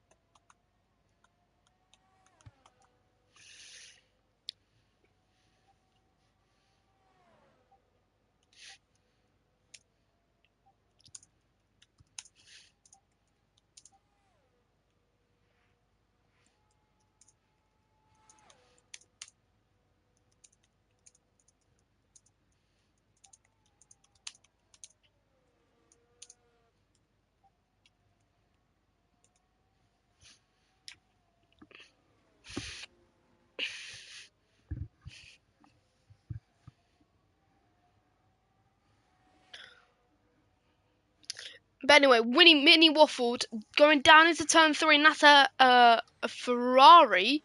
St. Patrick's retired, but that Ferrari is Wimax. So yeah. But anyway, Mini Waffle down the straight, gonna go crossing the sector one time. It's a 36.437, the first sector one on board. The next driver that crossed that line was Fred. No, it was his teammate Nicholas. It was at 35.8, meaning he's going quicker than Waffled. So going up the hill in the castle section, he's gonna go down into now the longest left-hander you'll ever see in your life. It's just turn left everywhere, and going down into turn 15 is just left corners. Cryplax is retired as well, so that's unlucky. He's crashed at the castle section, so that was pretty obvious that someone was gonna crash there. But we only have now 13 drivers remaining here in qualifying. Mini Waffled round the final corner, turn 20, and down the straight. DRS is on, and there is the Haas of Nicholas Shorley behind him. But what will Mini Waffled set a 1:43.0? What will Nicholas set a 1:41.1? And then it is the Mercedes of Tab. What will he set? A 1:42.0. Then it's the Alfa Romeo of Alfie Hudson down the straight. DRS flap open, and he's going to go pedal to the metal, and it's going to be a 1:43.0, going third fastest, quicker than Mini Waffled. Then it is Fred. He will set a 1:43.7. Then it's the Ferrari of Wimax starting a lap. Then it's the Haas of Bard Tsunami. Then it will be Steps, etc. But Bard Tsunami goes P3, a 1:42.5. Steps crosses the line, a 1:42.4. And yeah, Wimax, actually it's Reza, sorry, going down the straight. He's going to cross the line. What will he set? It's a 1:43.3 and goes 7th fastest. So that's the first couple of laps chiming in. Next will be Wimax going into turn 4. And now it is getting neck and neck. By the way, Cryplax, what happened at the castle section? If you can tell me.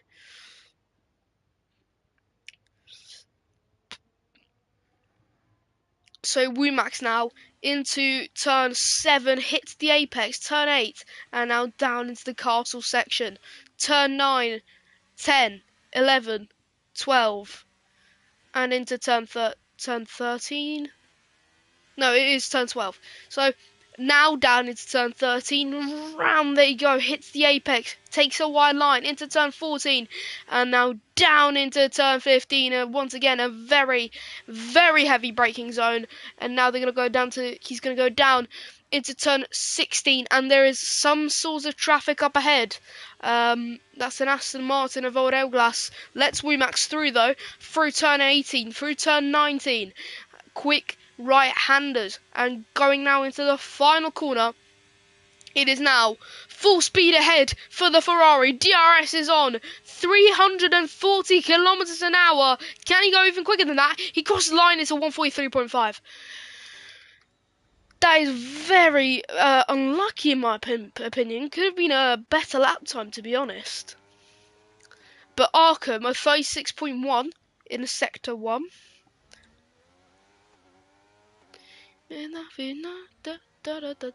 Arkham up the hill and down into turn 12. Then I'm going to zoom into turn 13, a long left-hander which is also intertwined with turn 14, and down into turn 15. A heavy braking zone but invalidates after going a bit too wide there, as you all probably saw. Goes a bit too wide and dips a tyre off the circuit, meaning his lap has been invalidated. So now it is Sal. Going down now.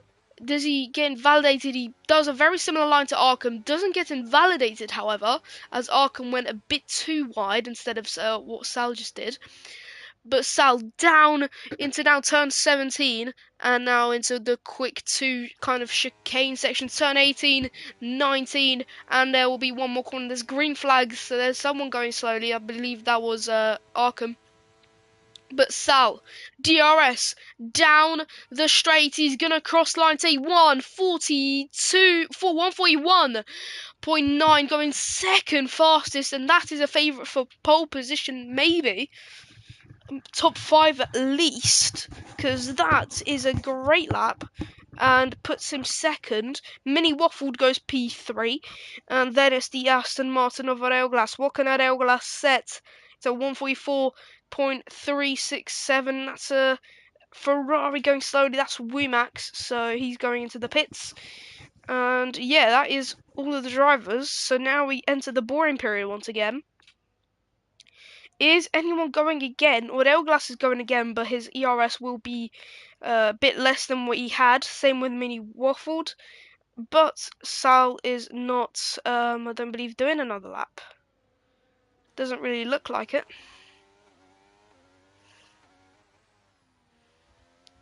So at the moment, there's only technically 3 spots for drivers to be knocked out, as St. Patrick and Cryplax both DNF'd. Through turn 13, is Sal setting another lap? I don't really know. It's until I see this sector 2, I'll know. So Sal is going to cross the sector 2 line. Going slower. Okay, that's not a proper lap. So Bartunami's out on track now. He makes an appearance. Is that Arkham or is that... that was an Elglass ahead of Bartunami, so that's that.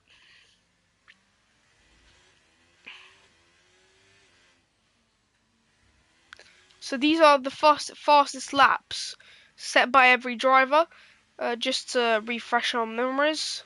So 142.5 is Bartunami's time, and to get out of Q2, you need to beat Fred's lap time of a 143.780.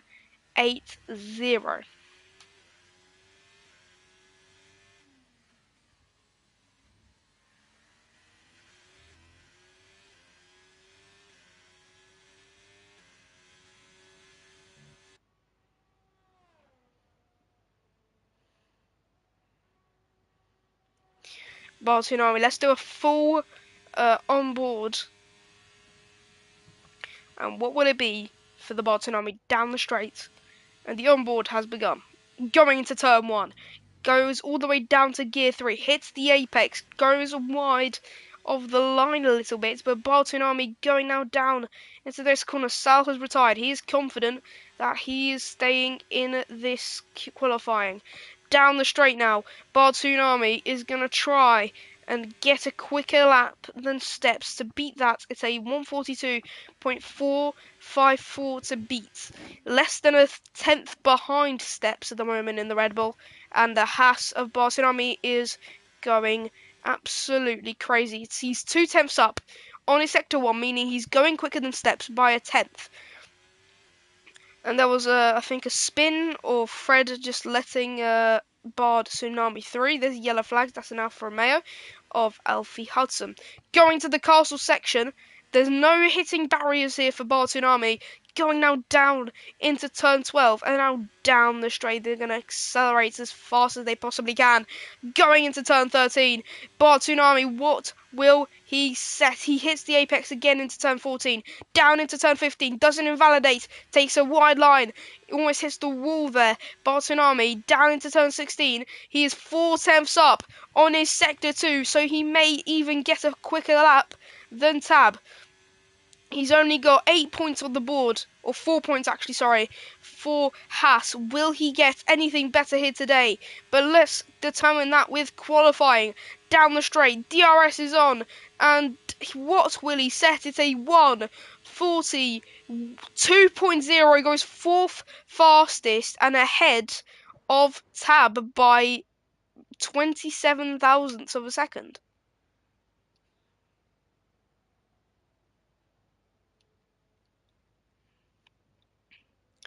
Who's next to cross the line? That is Wumax going through the castle section. Lovely speed. And that's Arkham up into P6. Finally puts a lap on the board. So at the moment, the driver at risk is Wumax. He needs to set a better lap time, so he needs to beat Reza's lap time of 1:43.3 to have the little bit more hint of safeness, while Fred needs to set a 1:43.585 to beat Wumax if Wumax doesn't improve on his lap time here. Orelglas and Reggie both on out laps, but let's see Wumax down the straight through turn 20. His fuel is going a little bit crazy, but Wumax down the straight. Let's go on board with the Ferrari driver. Will it be a 1:42.3? Goes P7. And that is a great lap for the Ferrari driver.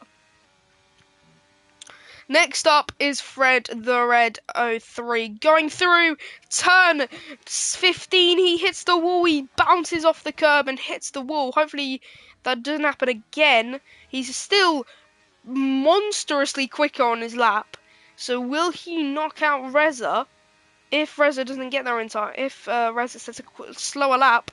So Fred down the straight, he is looking extremely fast. There's yellow flags with an Aston Martin, but Fred, the Red 03, it's a 1:42.1, goes 7th fastest, and it has put Reza in the elimination zone. Next to cross the line will be the Aston Martin of Arkham going not on a proper lap. So who's going to actually cross the line in a proper lap time? Is it Alfie Hudson? I believe it is. Going down the hill. And it is, yes it is, 8 tenths up. So will he be safe? For now, Fred has retired. So he thinks he's confident he's enough. But Steps might be regretting that retirement. But Alfie Hudson down the straight. 22% ERS. DRS is on. He is going to go pedal to the metal, and it is a 1:42.1. Goes P6, and Steps is in danger. It's now all down to Reza, Reggie, and Orelglas. Reggie, actually, speaking of Reggie, he's going to go around the now turn 15, hits the apex, bounces off the curb, doesn't hit the wall, unlike I think it was Fred that did. But qualifying's over, and the top 8 looks settled unless Reggie can do something about it. Can he beat the 1:42.4 that he needs to beat? Reggie down the straight, zooms down it, and he's now going to have DRS to go full pedal to the metal, and he's going to cross the line with a 1:40. 2.1 goes 8th fastest. He is safe. He is through into Q2. But now, is Womack safe? Steps is not safe. He must be regretting that. Oh no, okay, Steps. You don't need to push it that far. But anyway, Reza, or Elgalas actually, sorry, down the straight. He's going to have the DRS. He crosses the DRS detection point, and now DRS flap is open. Pedal to the metal. Will he beat Womax? It's a 1:43. Stays where he is, and he is starting P13 for the Grand Prix. And will Reza knock out Womax? A lap that looked untouchable. Reza crosses the line, goes P2! P2 for Reza, and he is definitely safe. And that was a great lap from the Williams driver.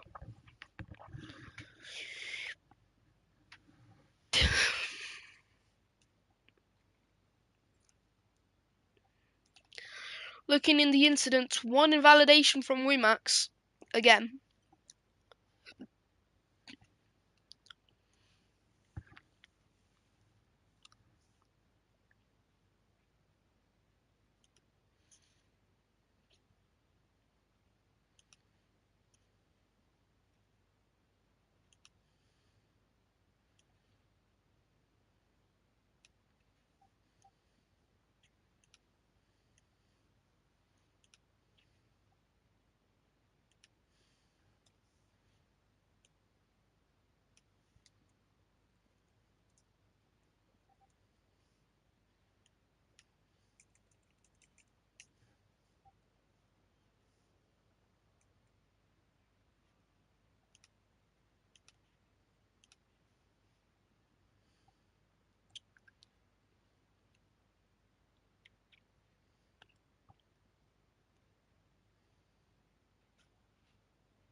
But we are going ahead into Q3 and looking at the tyres. It is soft, except for Sal going on the mediums. Interesting. Alfie Hudson first out on track. I'll be right back, guys.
Alright, so I'm back, and Alfie Hudson is going now through turn 7. Now into turn 8, also known as the castle section, as he goes up the hill. And now Ellie's gonna, and soon enough, he's gonna have to go back down that hill. And now he's going to go down into turn 15. And this corner is obviously very similar to the Bahrain Grand Prix corner, where it goes down the hill, also known as turn 10. Purple sector 2, sorry, for Alfie Hudson. And let's look, what will he set for Q3? Down the straight, hits the apex on turn 20, and now it's going to be pedal to the metal for the Alfa Romeo driver. What will he set? A 142.5. And next is the McLaren Acel on the medium compound tyre. DRS is on. Down the straight, zooms past the camera, and he's going to cross line, say 142.8. Then it's the Mercedes of Mini Waffled. Mini Waffled cross the line, gets a 140.9. Next across the line, it is BP Reggie. He looks going smoothly, 352 kilometers an hour, goes P2, however. And next is Nicholas, actually, down the straight. He's going to go pedals to the metal. This qualifying lap is going all the way down to the wire. Will he beat Mini Waffled here? I'm surprised Mini Waffled hasn't even reserved for Div 1 yet. But anyway, Nicholas down the straight. He's going to cross the line, and it's going to be a 141.991. And next is going to be Fred the Red. He's going to cross the line and goes P4 142.2. Next across the line will be Reza, who just ever so earlier started his lap. He's currently on 30 seconds for his sector 1. And 35.7 is his sector 1. It is purple.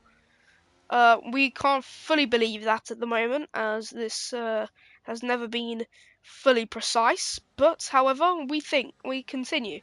Reza, going into the castle section, we can see some debris on the track, but round they go into turn 12. Reza, who set a stonking lap earlier, can he beat Mini Waffles? Going through turn 13, and zooms down into turn 14. He's going to hit the apex cleanly, and now down the hill, down the straight, whatever you call it.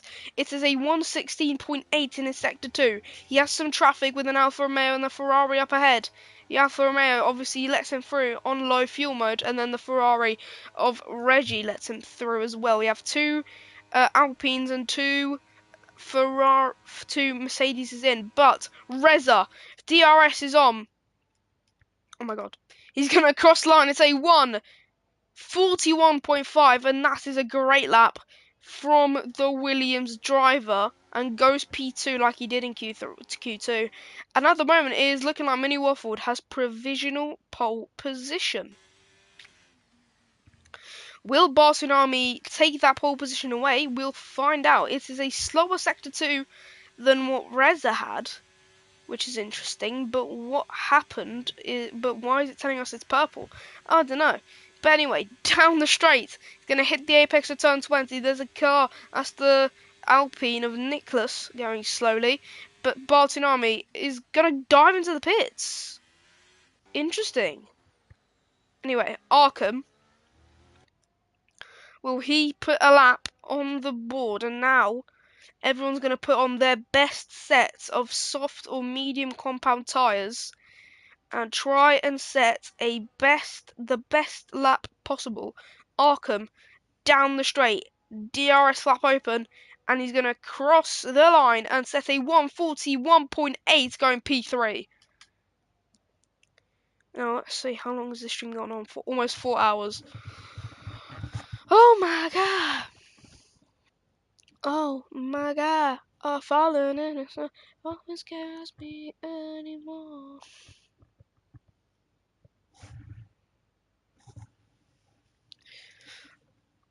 Now drivers are slowly going to start going out on track. For example, Sal and Tab is going to start his lap. Still hasn't put a lap on the board. Down on the side now.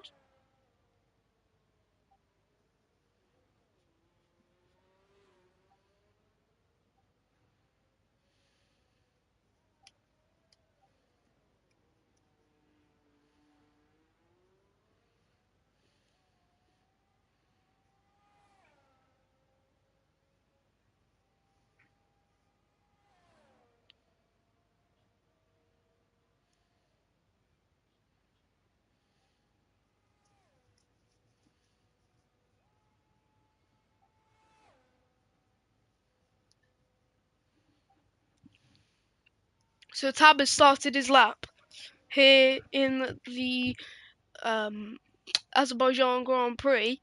So yeah.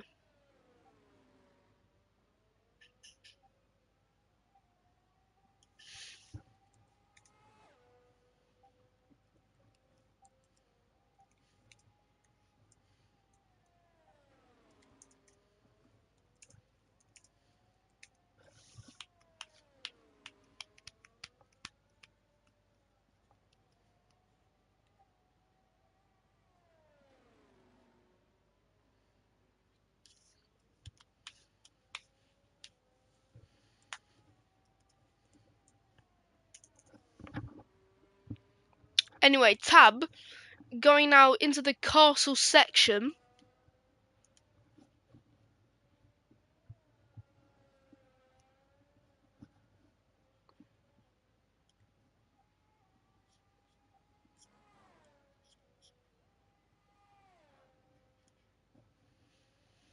Hold on.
I was just talking the whole time and I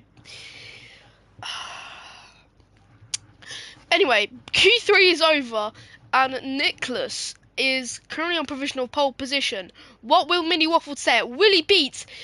Yes, he does. A 140.2, and now it is up into Reza going P4. So that was a good qualifying, and I was commentating the whole time, and my mic was muted. Great.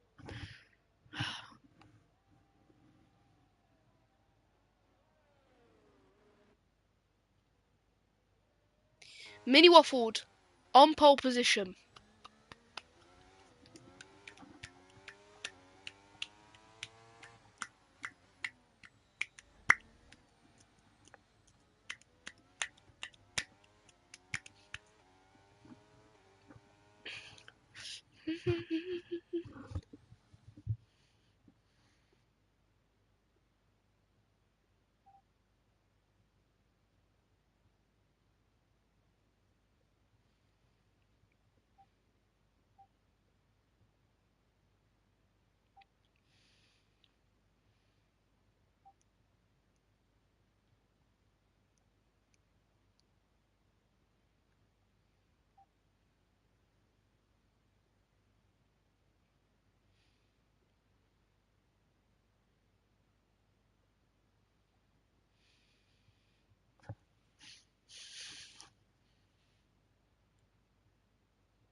So, heading into the Grand Prix, finally something's happening. But here we go. We go into the Grand Prix. So, let's go through the grid order. So, on pole, it is Tab. No, Mini Waffled. Then it is Nicholas. Then it is Reggie Reza. That is your top four. Then it is the third row with Sal and Alfie Hudson, the McLaren and the Alfa Romeo. Then it is Arkham and Mini Waffle's teammate Tab in the fourth row. Then it is Fred and the Bard Tsunami. Then it is Wumax and Steps, followed by Glass and Patrick, and then Kryplax and Eski, and finally in last place, and who got disqualified in Q1, it is Martin.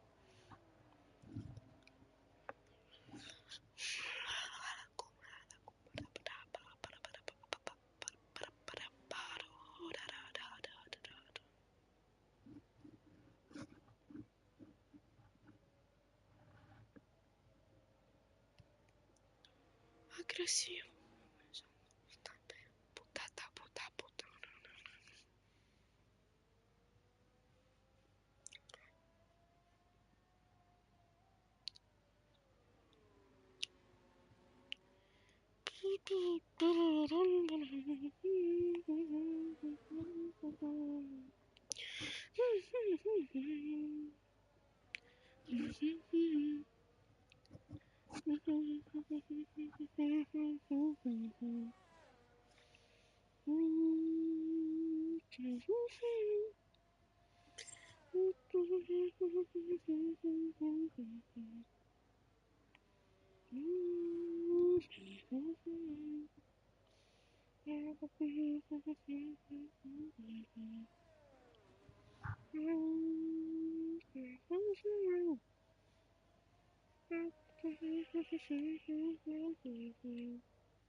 So it is going to be 5 red lights. 1, 2, 3, 4, and 5 red lights on shown, and it is lights out, and away we go, and it's a good start for the Mercedes driver. Mini waffled, not the greatest for Reza, dropping down. There's contact between Reza and Sal, going down into turn 2. Everyone is so spread out across the circuit, and now down the long straight before another hard braking corner. Oh my god, I can't get my words out now. But it's Mini Waffle that leads, followed by Nicholas, then Reggie, Sal, Reza, Alfie, Arkham, Tab. And there's a yellow flag. And that's Martin and Cryplax. And that's Martin without a front wing and Cryplax without an end plate. So there must have been a crash further down the back. But now we need to still look at the leading trio. And that's Reza. I don't know why it says he's 17 thousandths behind. For a sec I thought he was about to overtake someone.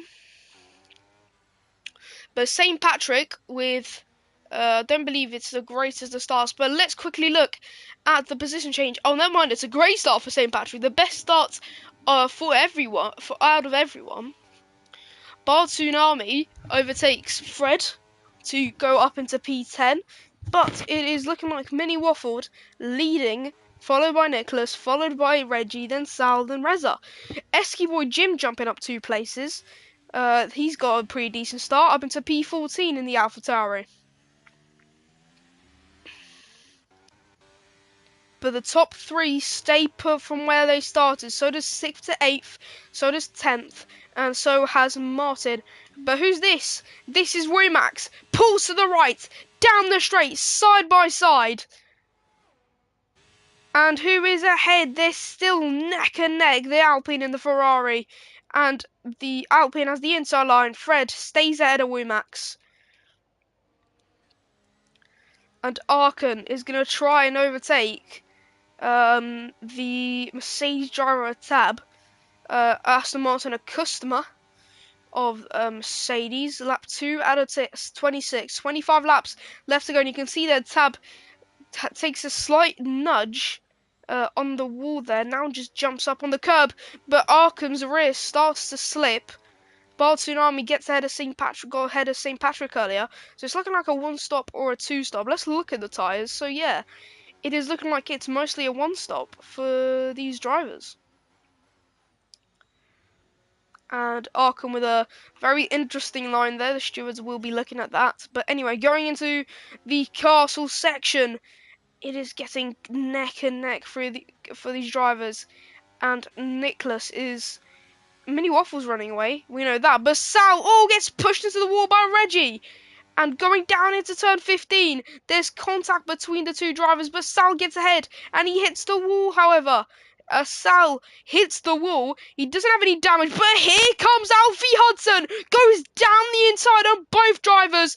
And Reggie, can he fight back on Alfie Hudson? No, he can't. Alfie Hudson has the inside line and gets ahead. What a move by Alfie Hudson. P3 in a flash, but Reggie has a response. Going down the straight, Reggie pulls to the left. He's going to try and overtake the Alfa Romeo driver and Sal's gone into the pits after that collision at turn 15, but Alfie Hudson stays ahead of Reggie, but now with DRS, it is going to get closer than ever. And here comes Bar Tsunami. He gets up into P4, getting jumping Reggie, and gets up into P4. What has happened here in the space of a lap? Alfie Hudson has just appeared out of nowhere and overtakes Sal and Reggie. Now Reggie pushes Bartonami to the wall. Bartonami is up into P4, and Reggie just shuts off the door on Tab. And now all of a sudden, Reggie's being swallowed by the pack. You can see it in the distance. He's now dropped down to P8 after trying to push Tab. St. Patrick goes up to P7, but what has happened? Alfie Hudson is now in a podium position. Nicholas is trying to reel in on Mini Waffled with trying to catch into the DRS gap. And most importantly of all, how has Reggie just been swallowed? And he's probably going to get overtaken by Arkham. Yes, he does. And Reggie, after having P3, he gets overtaken by Sal. Sal hits the wall, and then through goes Alfie Hudson to go up into P3. Bartonami overtakes him, and then he just gets swallowed. And here comes Steps as well. What is happening to Reggie? And it's looking like it's going to be 10th and 11th for Ferrari. Steps pulls to the left, and it's going to try and go around the outside and then down the inside into turn 19. They're side by side. Oh, but Reggie's crashed, and Fred crashes straight into the back of him. And Fred and Reggie are both out of the Grand Prix. It is a virtual safety car. Why is it virtual? Honestly, it's a safety car. There's two cars dangerously parked on the track. Well, now they've been cleaned up. But there were two cars, like, basically one was on the racing line, yeah, and the other one wasn't. So that puts Esky Boy Jim into P10 after Arkham and the two Aston Martin pitting. And it's actually a double stack, and Sal is going to get ahead of both Aston Martins. Never mind, we're back underway, and it's looking like we're gonna now settle in for 23 more laps of racing action. Reza going to the first chicane of the circuit, and now down the short straight with Tab shortly behind him, and Reggie and Fred were the first DNFs, and now we have a top 15 to be racing, and Fred's left the session. But Reggie, man, he just mistake puts him into the wall, because that barrier, whatever that is a literal DNF machine. Like, if you barely tap it, you're gonna go flying, even with your back wheels. Like, you can't make a mistake. And there probably will be some more crashes at that barrier if those mistakes keep on coming in. And look at that, Tab was nearly one of those people, but now Tab is just gonna zoom past Reza as if he's just a full-on F1 car is fighting a go-kart there. That speed difference was absolutely incredible. Bartunami's going to try and overtake Alfie Hudson and going to go down into turn 2. Bartunami's going to try and go down the inside. No, he doesn't. He's going to slot behind Alfie Hudson, and he's going to have the DRS. So can Bartunami? He just appears through the mist, and that's Esky Boy Jim.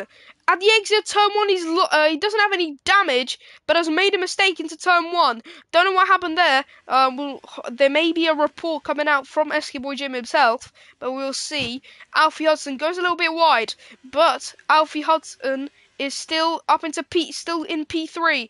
Breaks a bit late compared to Bartunami, but Bartunami just at the rear of Alfie Hudson, waiting for the right moment to pounce. There's the skyscrapers in the distance, but going now into turn 7, turn 8, and then into the castle section of turns 9, 10, etc. And it is looking extremely close between these two drivers. And can Bartunami get those 15 points that he wanted?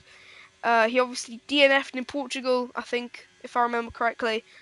He has only raced, this is his third race of Div 2, this season, and Eski has dropped to last place. So something must have happened for Eski Boy Jim. Tsunami is going to try and pull an overtake on Alfie Hudson. He knows he can't do it through here, and it's barely a crash there. Alfie Hudson down the straight now, and it's going to be DRS. Oh, who's this? It's Tab! He's going to go on the inside, and he's going to overtake both. Yes, he is. And Tab has just come out of nowhere and has gone up into P3. But will Bartonai fight back? And we have another. Here comes Lewis Hamilton. Through goes Hamilton moment. That's the second one of the race. And Eski's just dropping back. He has a broken end plate. So I missed that damage with the broken end plate. So Mini Waffled leads, followed by Nicholas, and then Tab, who's just appeared out of nowhere, has zoomed up into P3, started P8. So at the moment, the best start is still St. Patrick's P7.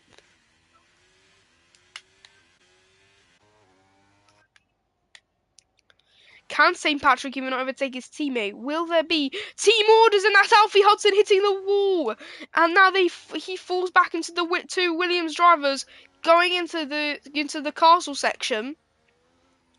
It's now neck and neck for P5. The two Williams chase down the Alfa Romeo of Alfie Hudson. Alfie Hudson's teammate Kryplax has been making a good comeback and going up into P12 from where he started was P15. So there's yellow flags in Sector 2, and that's Tab. All of that for nothing. All of that through goes Hamilton, etc. moment. All of that for nothing and drops back down to P6. Unlucky for him.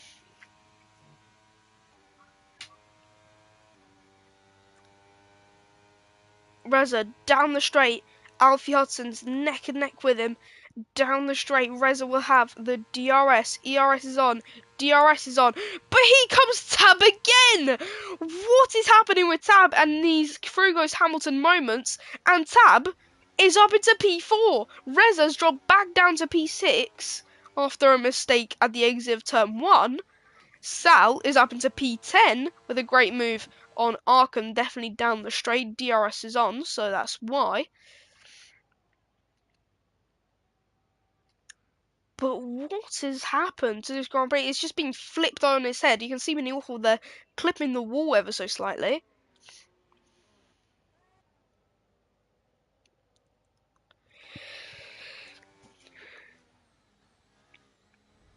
"20 laps to go here in the Azerbaijan Grand Prix. And this stream must have gone for 5 hours, not 5 hours, but 4.5 hours now.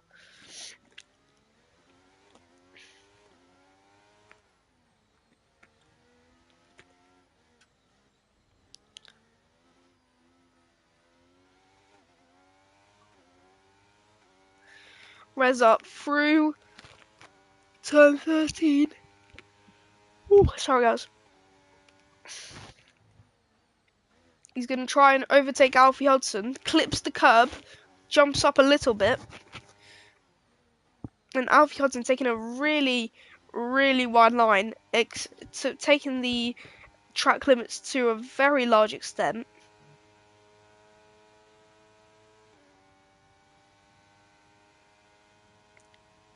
Sal is dropping. What has happened? It's Sal who's stopped at the wall at the exit of turn 15.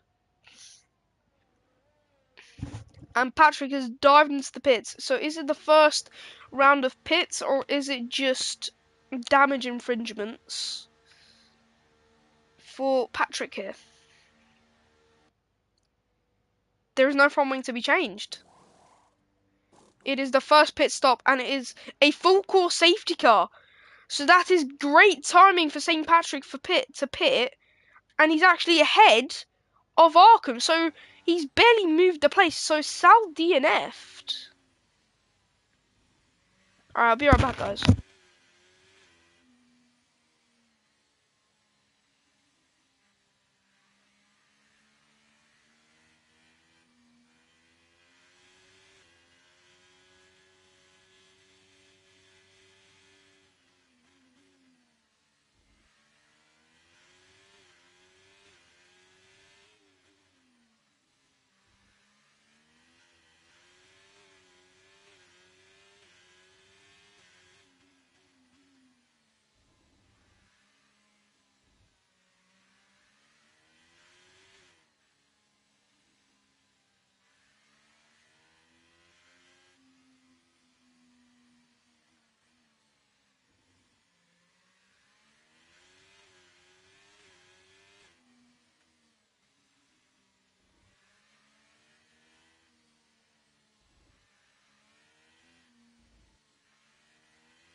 We're about to get back underway for the Azerbaijan Grand Prix here in BPRL. It is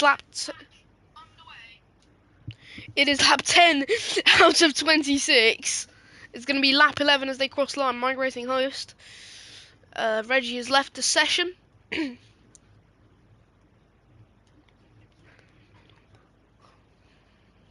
So when is Mini Waffle going to go? Nicholas is right on the left-hand side. And who's going to get the better start? It's going to be Mini Waffled. And we're back underway for the Azerbaijan Grand Prix. And it is a good start once again for Mini Waffled. Going now further down the order. Let's see what is going on. Eski's actually retired from the session. But anyway, down the next straight, the longest straight on the circuit.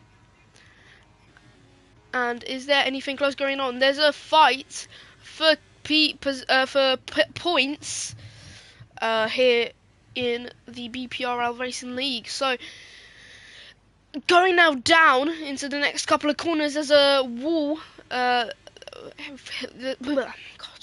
Alfie Hudson hits her wall. There we go. And is now going to fall back into Womax. Tsunami gets ahead. Will he get ahead of Mini Waffled? No, he doesn't. He hits the wall and he's dropping down like a fly being killed. It is P5 for Tsunami. And now he has to make all of that time back.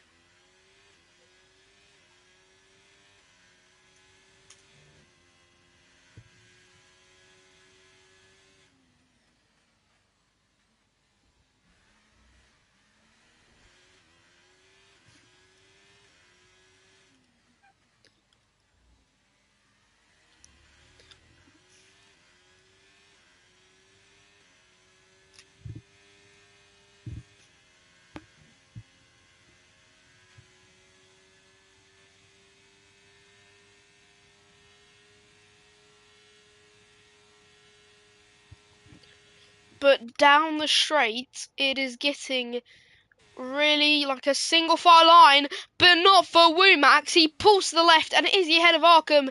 Arkham's there on the outside, is side by side. But is he ahead? Going now into turn 2. He gets ahead of Arkham.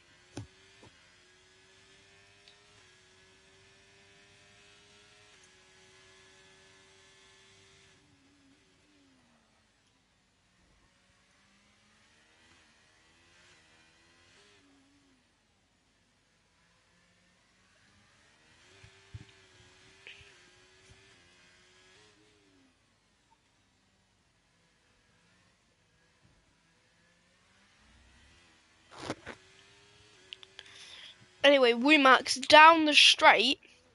Can he get to Alfie Hudson as well?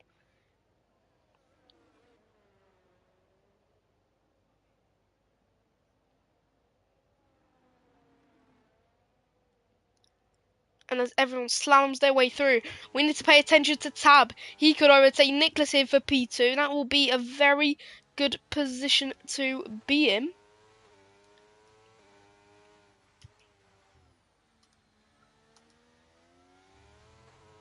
Hold on, guys.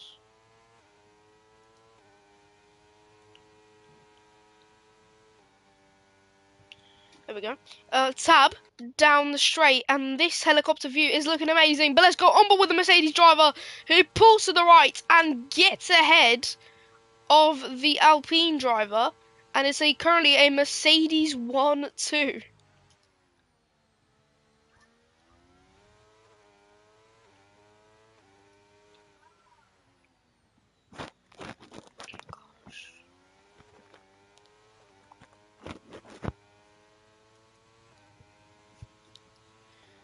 So it's looking like a Mercedes 1-2. However, Nicholas may spoil that Mercedes party.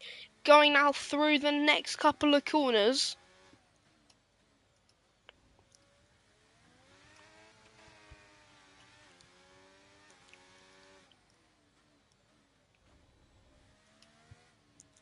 Going now into turn 6. Now Nicholas is going to try and chase down the two Mercedes. His teammate, who crashed into a Reggie earlier in the race, It's now getting closer than ever.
Nicholas is going to try, and nothing much is going on now in the race, to be honest.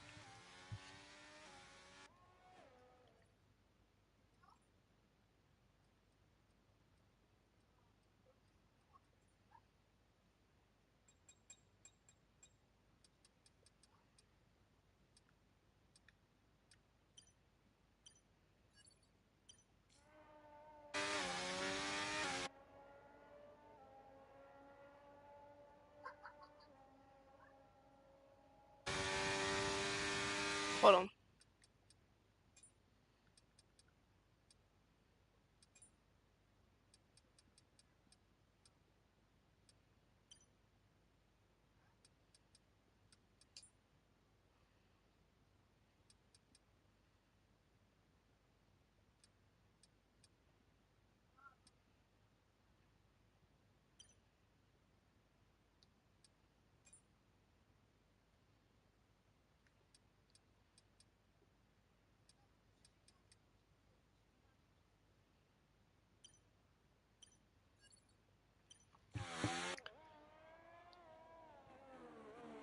Anyway, Steps in currently in P5 is going to try and overtake Bartunami for P4. Down now the straight. Okay, that's way too loud. Wait, that's graphics audio. Okay. Down the straight, Steps is going to try and overtake Bartunami, but he can't do it. And we have 14 laps of this Grand Prix remaining, and it is getting closer than ever. But Bartunami is slowly starting to run away, and here comes Rezzo. He's going to try and overtake Steps, but down into turn 13, into turn 14, then down into turn 15. Takes a good line there, Rezzo, because does he have a better exit than Steps? No, he doesn't. And the gaps here are slowly starting to spread out. And the top three have just ran away from Bartonami in P4.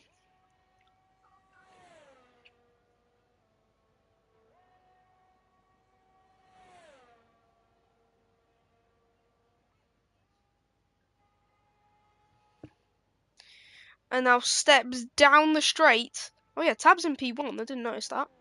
But St. Patrick is in the pits, so that's an interesting move there. But all I know is Steps is going to try and overtake Bard Tsunami here.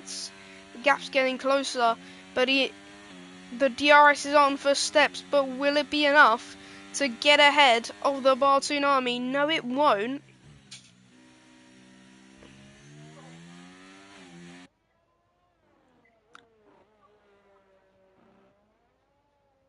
into turn 4, and then into turn 5, the chicane, the only chicane on the track I think this is.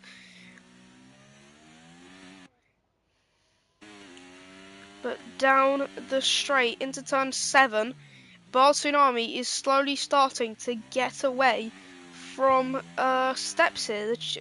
The driver in the Red Bull almost hitting every wall there going into the castle section.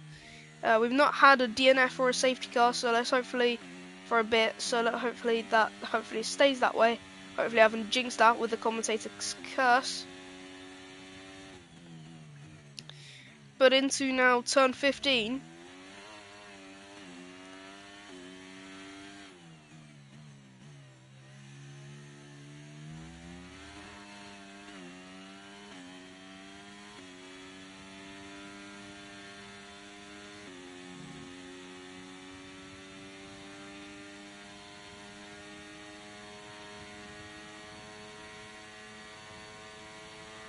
And now down the straight, Steps is going to pull to the left and overtake the Tsunami and gets ahead of the Haas driver.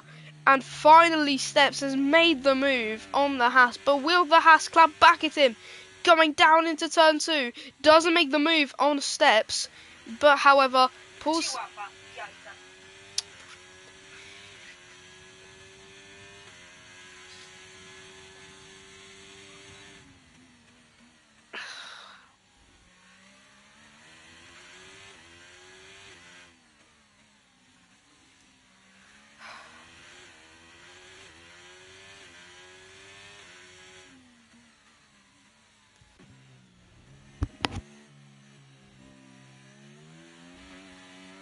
Steps is going to go down the straight into turn 7.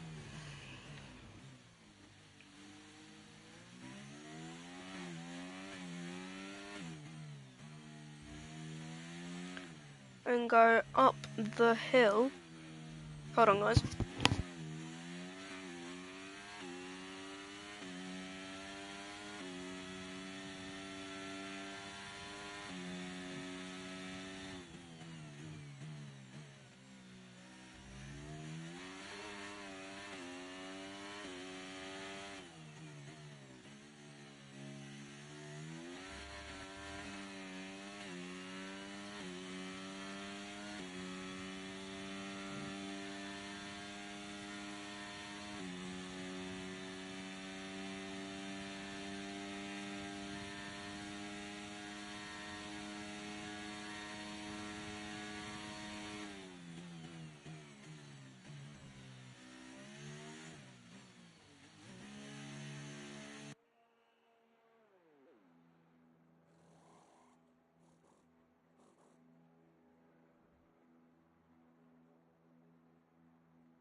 The driver's going to go into the pits.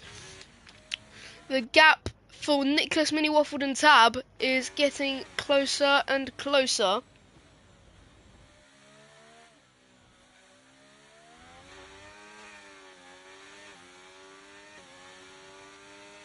Up 18 out of 26, 9 laps to go here in the Azerbaijan Grand Prix.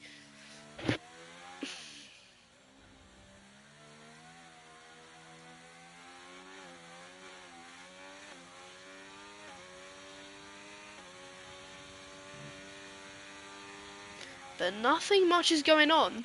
I mean, Rez is going to try and overtake Elglas for P8. Reza pulls to the right, can't make the move. Bit of contact. We've only had one penalty, which is kind of impressive.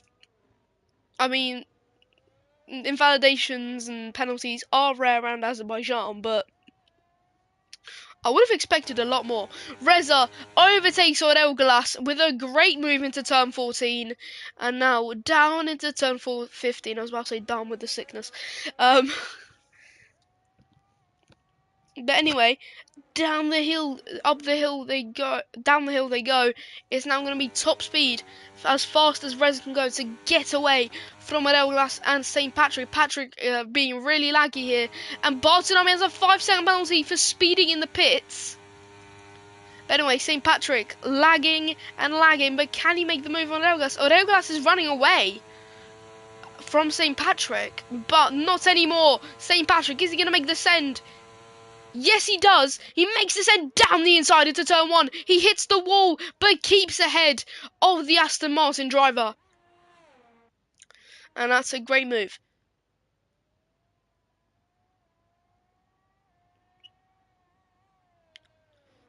Mini Waffled is going to try and overtake his teammate. Bartonam is retired from the session.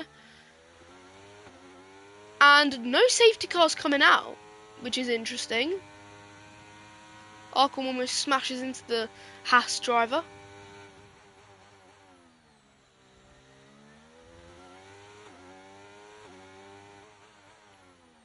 Bartonami's left the session. So he retires on track, so I think that would be a 10. I'm not sure though.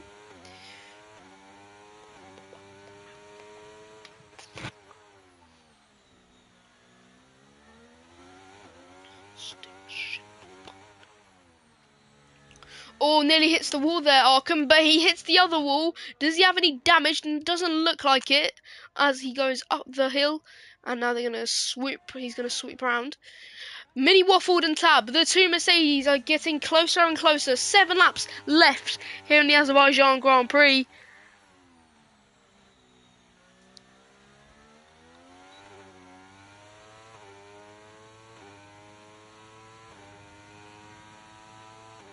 Down the straight. Mini Waffled. Martin's retired from the session, and it's a safety car. He's crashed at the castle section, and we have another safety car.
I'm back.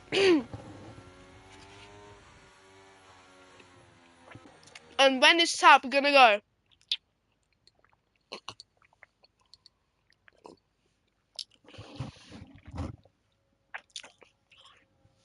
When is he going?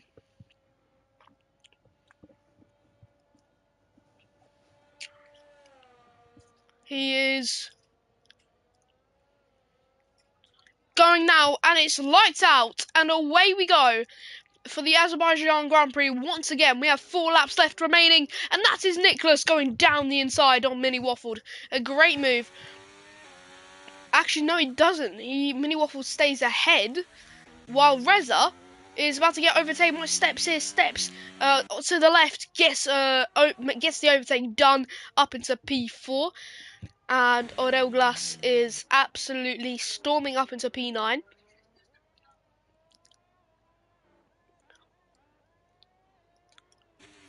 He's got on board with Alfie Hudson, trying to overtake Aurel Glass.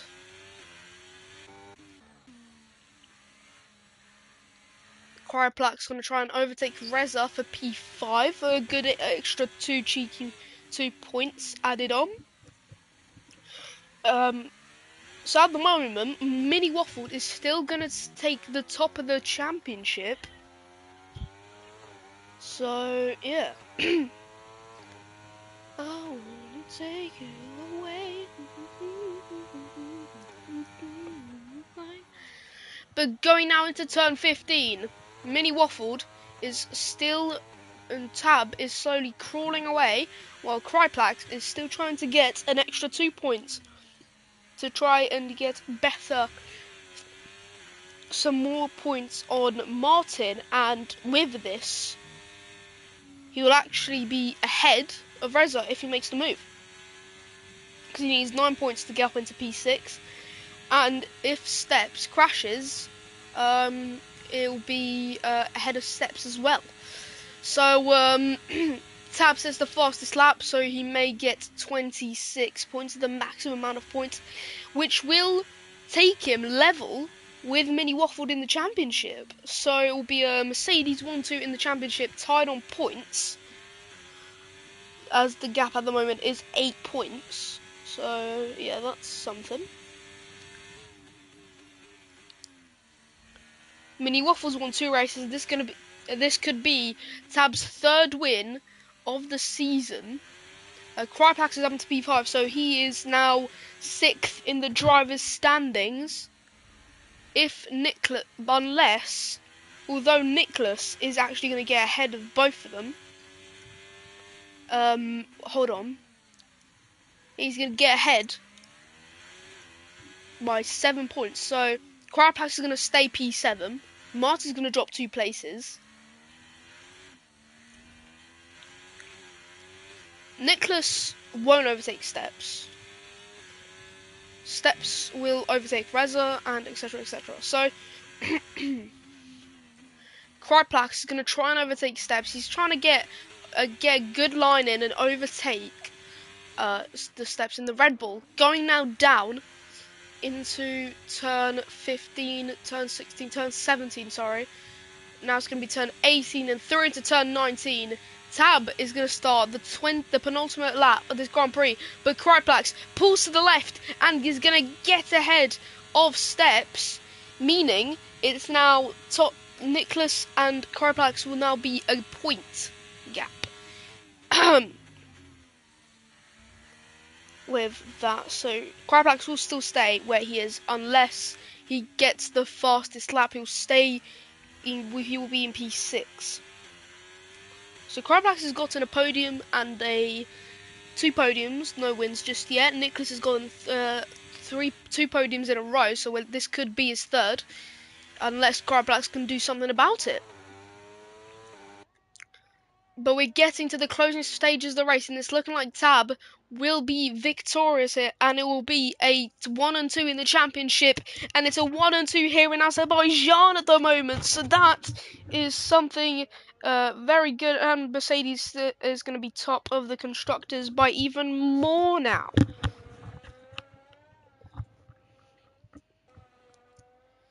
So Mini Waffle just can't catch up to Tab. He's the same pace, but Tab is just running away.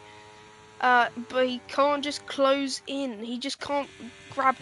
Cryplax could still get that P6 he wants in the championship here.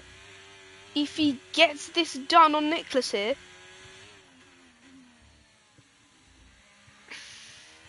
Lap 25, it's about to be the final lap of the Grand Prix. And the battle for the podium shall commence. It will be DRS for Cryplax. And Cryplax with a great comeback. Had a crash in Q2 and couldn't get a lap on the board.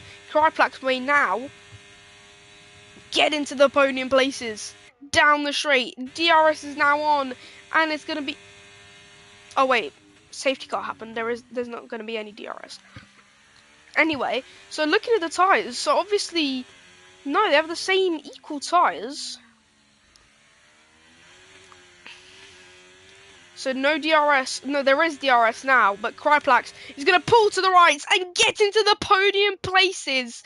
What a comeback drive for Cryplax. He had a crash in Q2, started P14, and that is my drive of the day. P15 even, sorry. And gets over the line in P3 at the moment. And we've only had one penalty this whole Grand Prix, and that is Arkham's penalty. And we'll still be getting Aston Martin a point with old Regulus. But now we need to focus on one man, actually two people, as it's an actual fight for P1 here. Will it be Team Orders here going into the final corners? Turn 13, Tab is pulling away from Mini Waffled. Who will win this Grand Prix? It's going down to the wire. It is getting slowly closer and closer. And it is 6/10 within Tab and Mini Waffled. Tab is obviously getting a bit nervous, but let's go on board with Mini Waffled. It's not going to be enough. Tab zooms past turn 19 and then going to go down into turn 20, and he will win the Azerbaijan Grand Prix, and it is P1 for Tab, followed by Mini Waffled. Then it is Cryplax with an astonishing drive, the drive of the day in my opinion. Then it's Nicholas who just misses out on the podium. Then it's Steps, Woomax, Alfie Hudson, Reza, St. Patrick, Arkham, and Glass. But it is Tab. Race victory.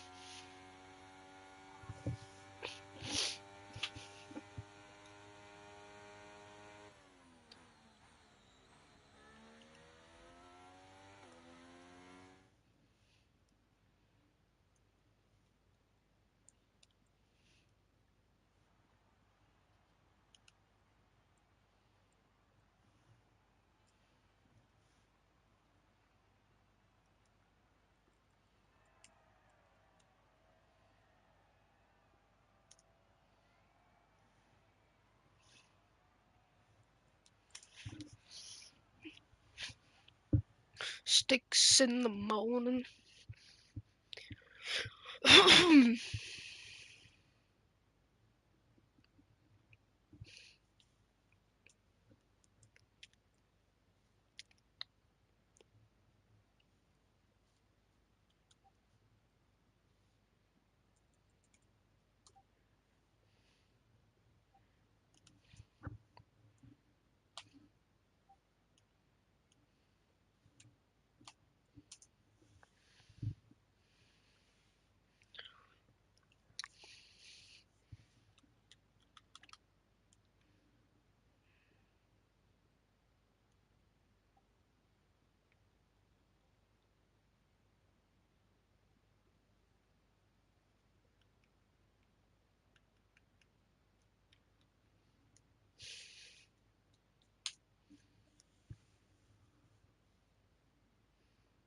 Tab, Mini Waffled.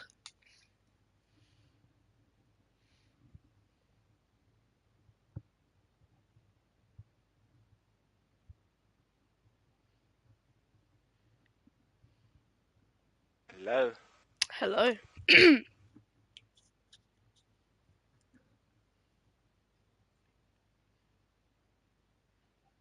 And now We wait for.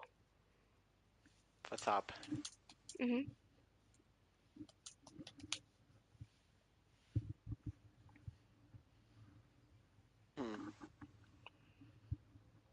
All right. There it is.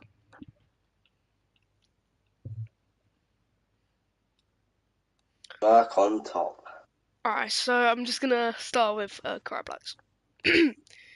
Cryplax, great comeback drive, P3, and how do you feel?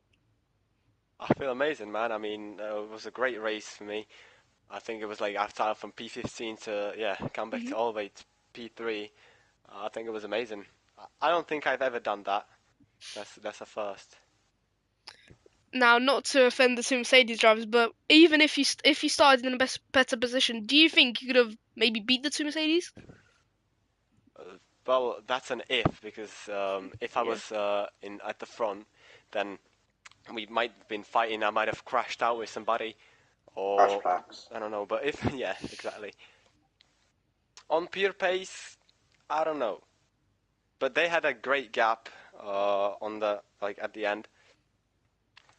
I think it was like 8 seconds. So I don't know. Hmm. I And might have. yeah. So again, P15 driver. So P15 in qualifying. Can you tell me what happened? How did you crash? Because I didn't see. I just did the classic Leclerc. Oh, damn, that's crazy. All right. So if you want to listen in, you can. So Yeah. yeah. I'm gonna mute myself. Okay. Waffled. You waffled and waffled and got P2, even though you started on pole. You're back. You're back in the in the interview box. But anyway, how do you feel out of P2 and a 1-2 for Mercedes?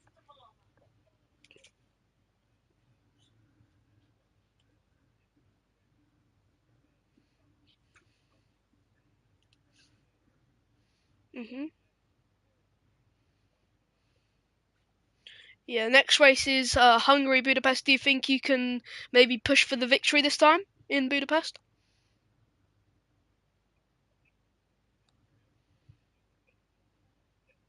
Mm.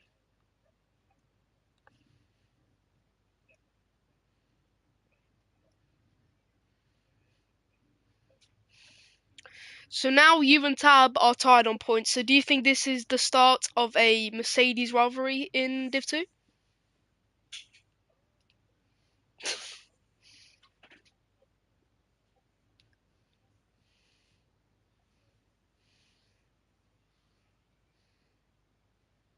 Okay, that's all the questions I have. Tab, Hello. race victory after the back of P4 in wait, no, I'm looking P8. the wrong one. P8, yep. So after the P8, I think you should be how do you feel after getting from P8 to a race victory? Well, really good actually because I forgot to deploy on my Q3 lap, so that definitely helped. And yeah, well I just had to fight through the pack like Lightning McQueen and end up I won it. So yeah. So this is your third race win out of the 6 we have. So how do you think? Do you think you can fancy your chances for the championship? Yeah, I think I can, but I think it's going to be a close tie, which goes down to the final races. I think. Fair enough. And finally, again, Mercedes 1-2, and yeah, also so this is obviously going to give you you got the max amount of points, you got the fastest lap as well. So that's also a bonus. So how do you feel with now extending that gap to Alfa Romeo in the championship by a fair few amount of points? Was it's quite good actually because well, we won the constructors last year, and we're hoping to increase that championship number. So yeah, it's good that they finished low in the points or out the points. Mhm. All right, so that's it. The rest of you have a good rest of your afternoon or evening, actually now. Thank you very much, mate.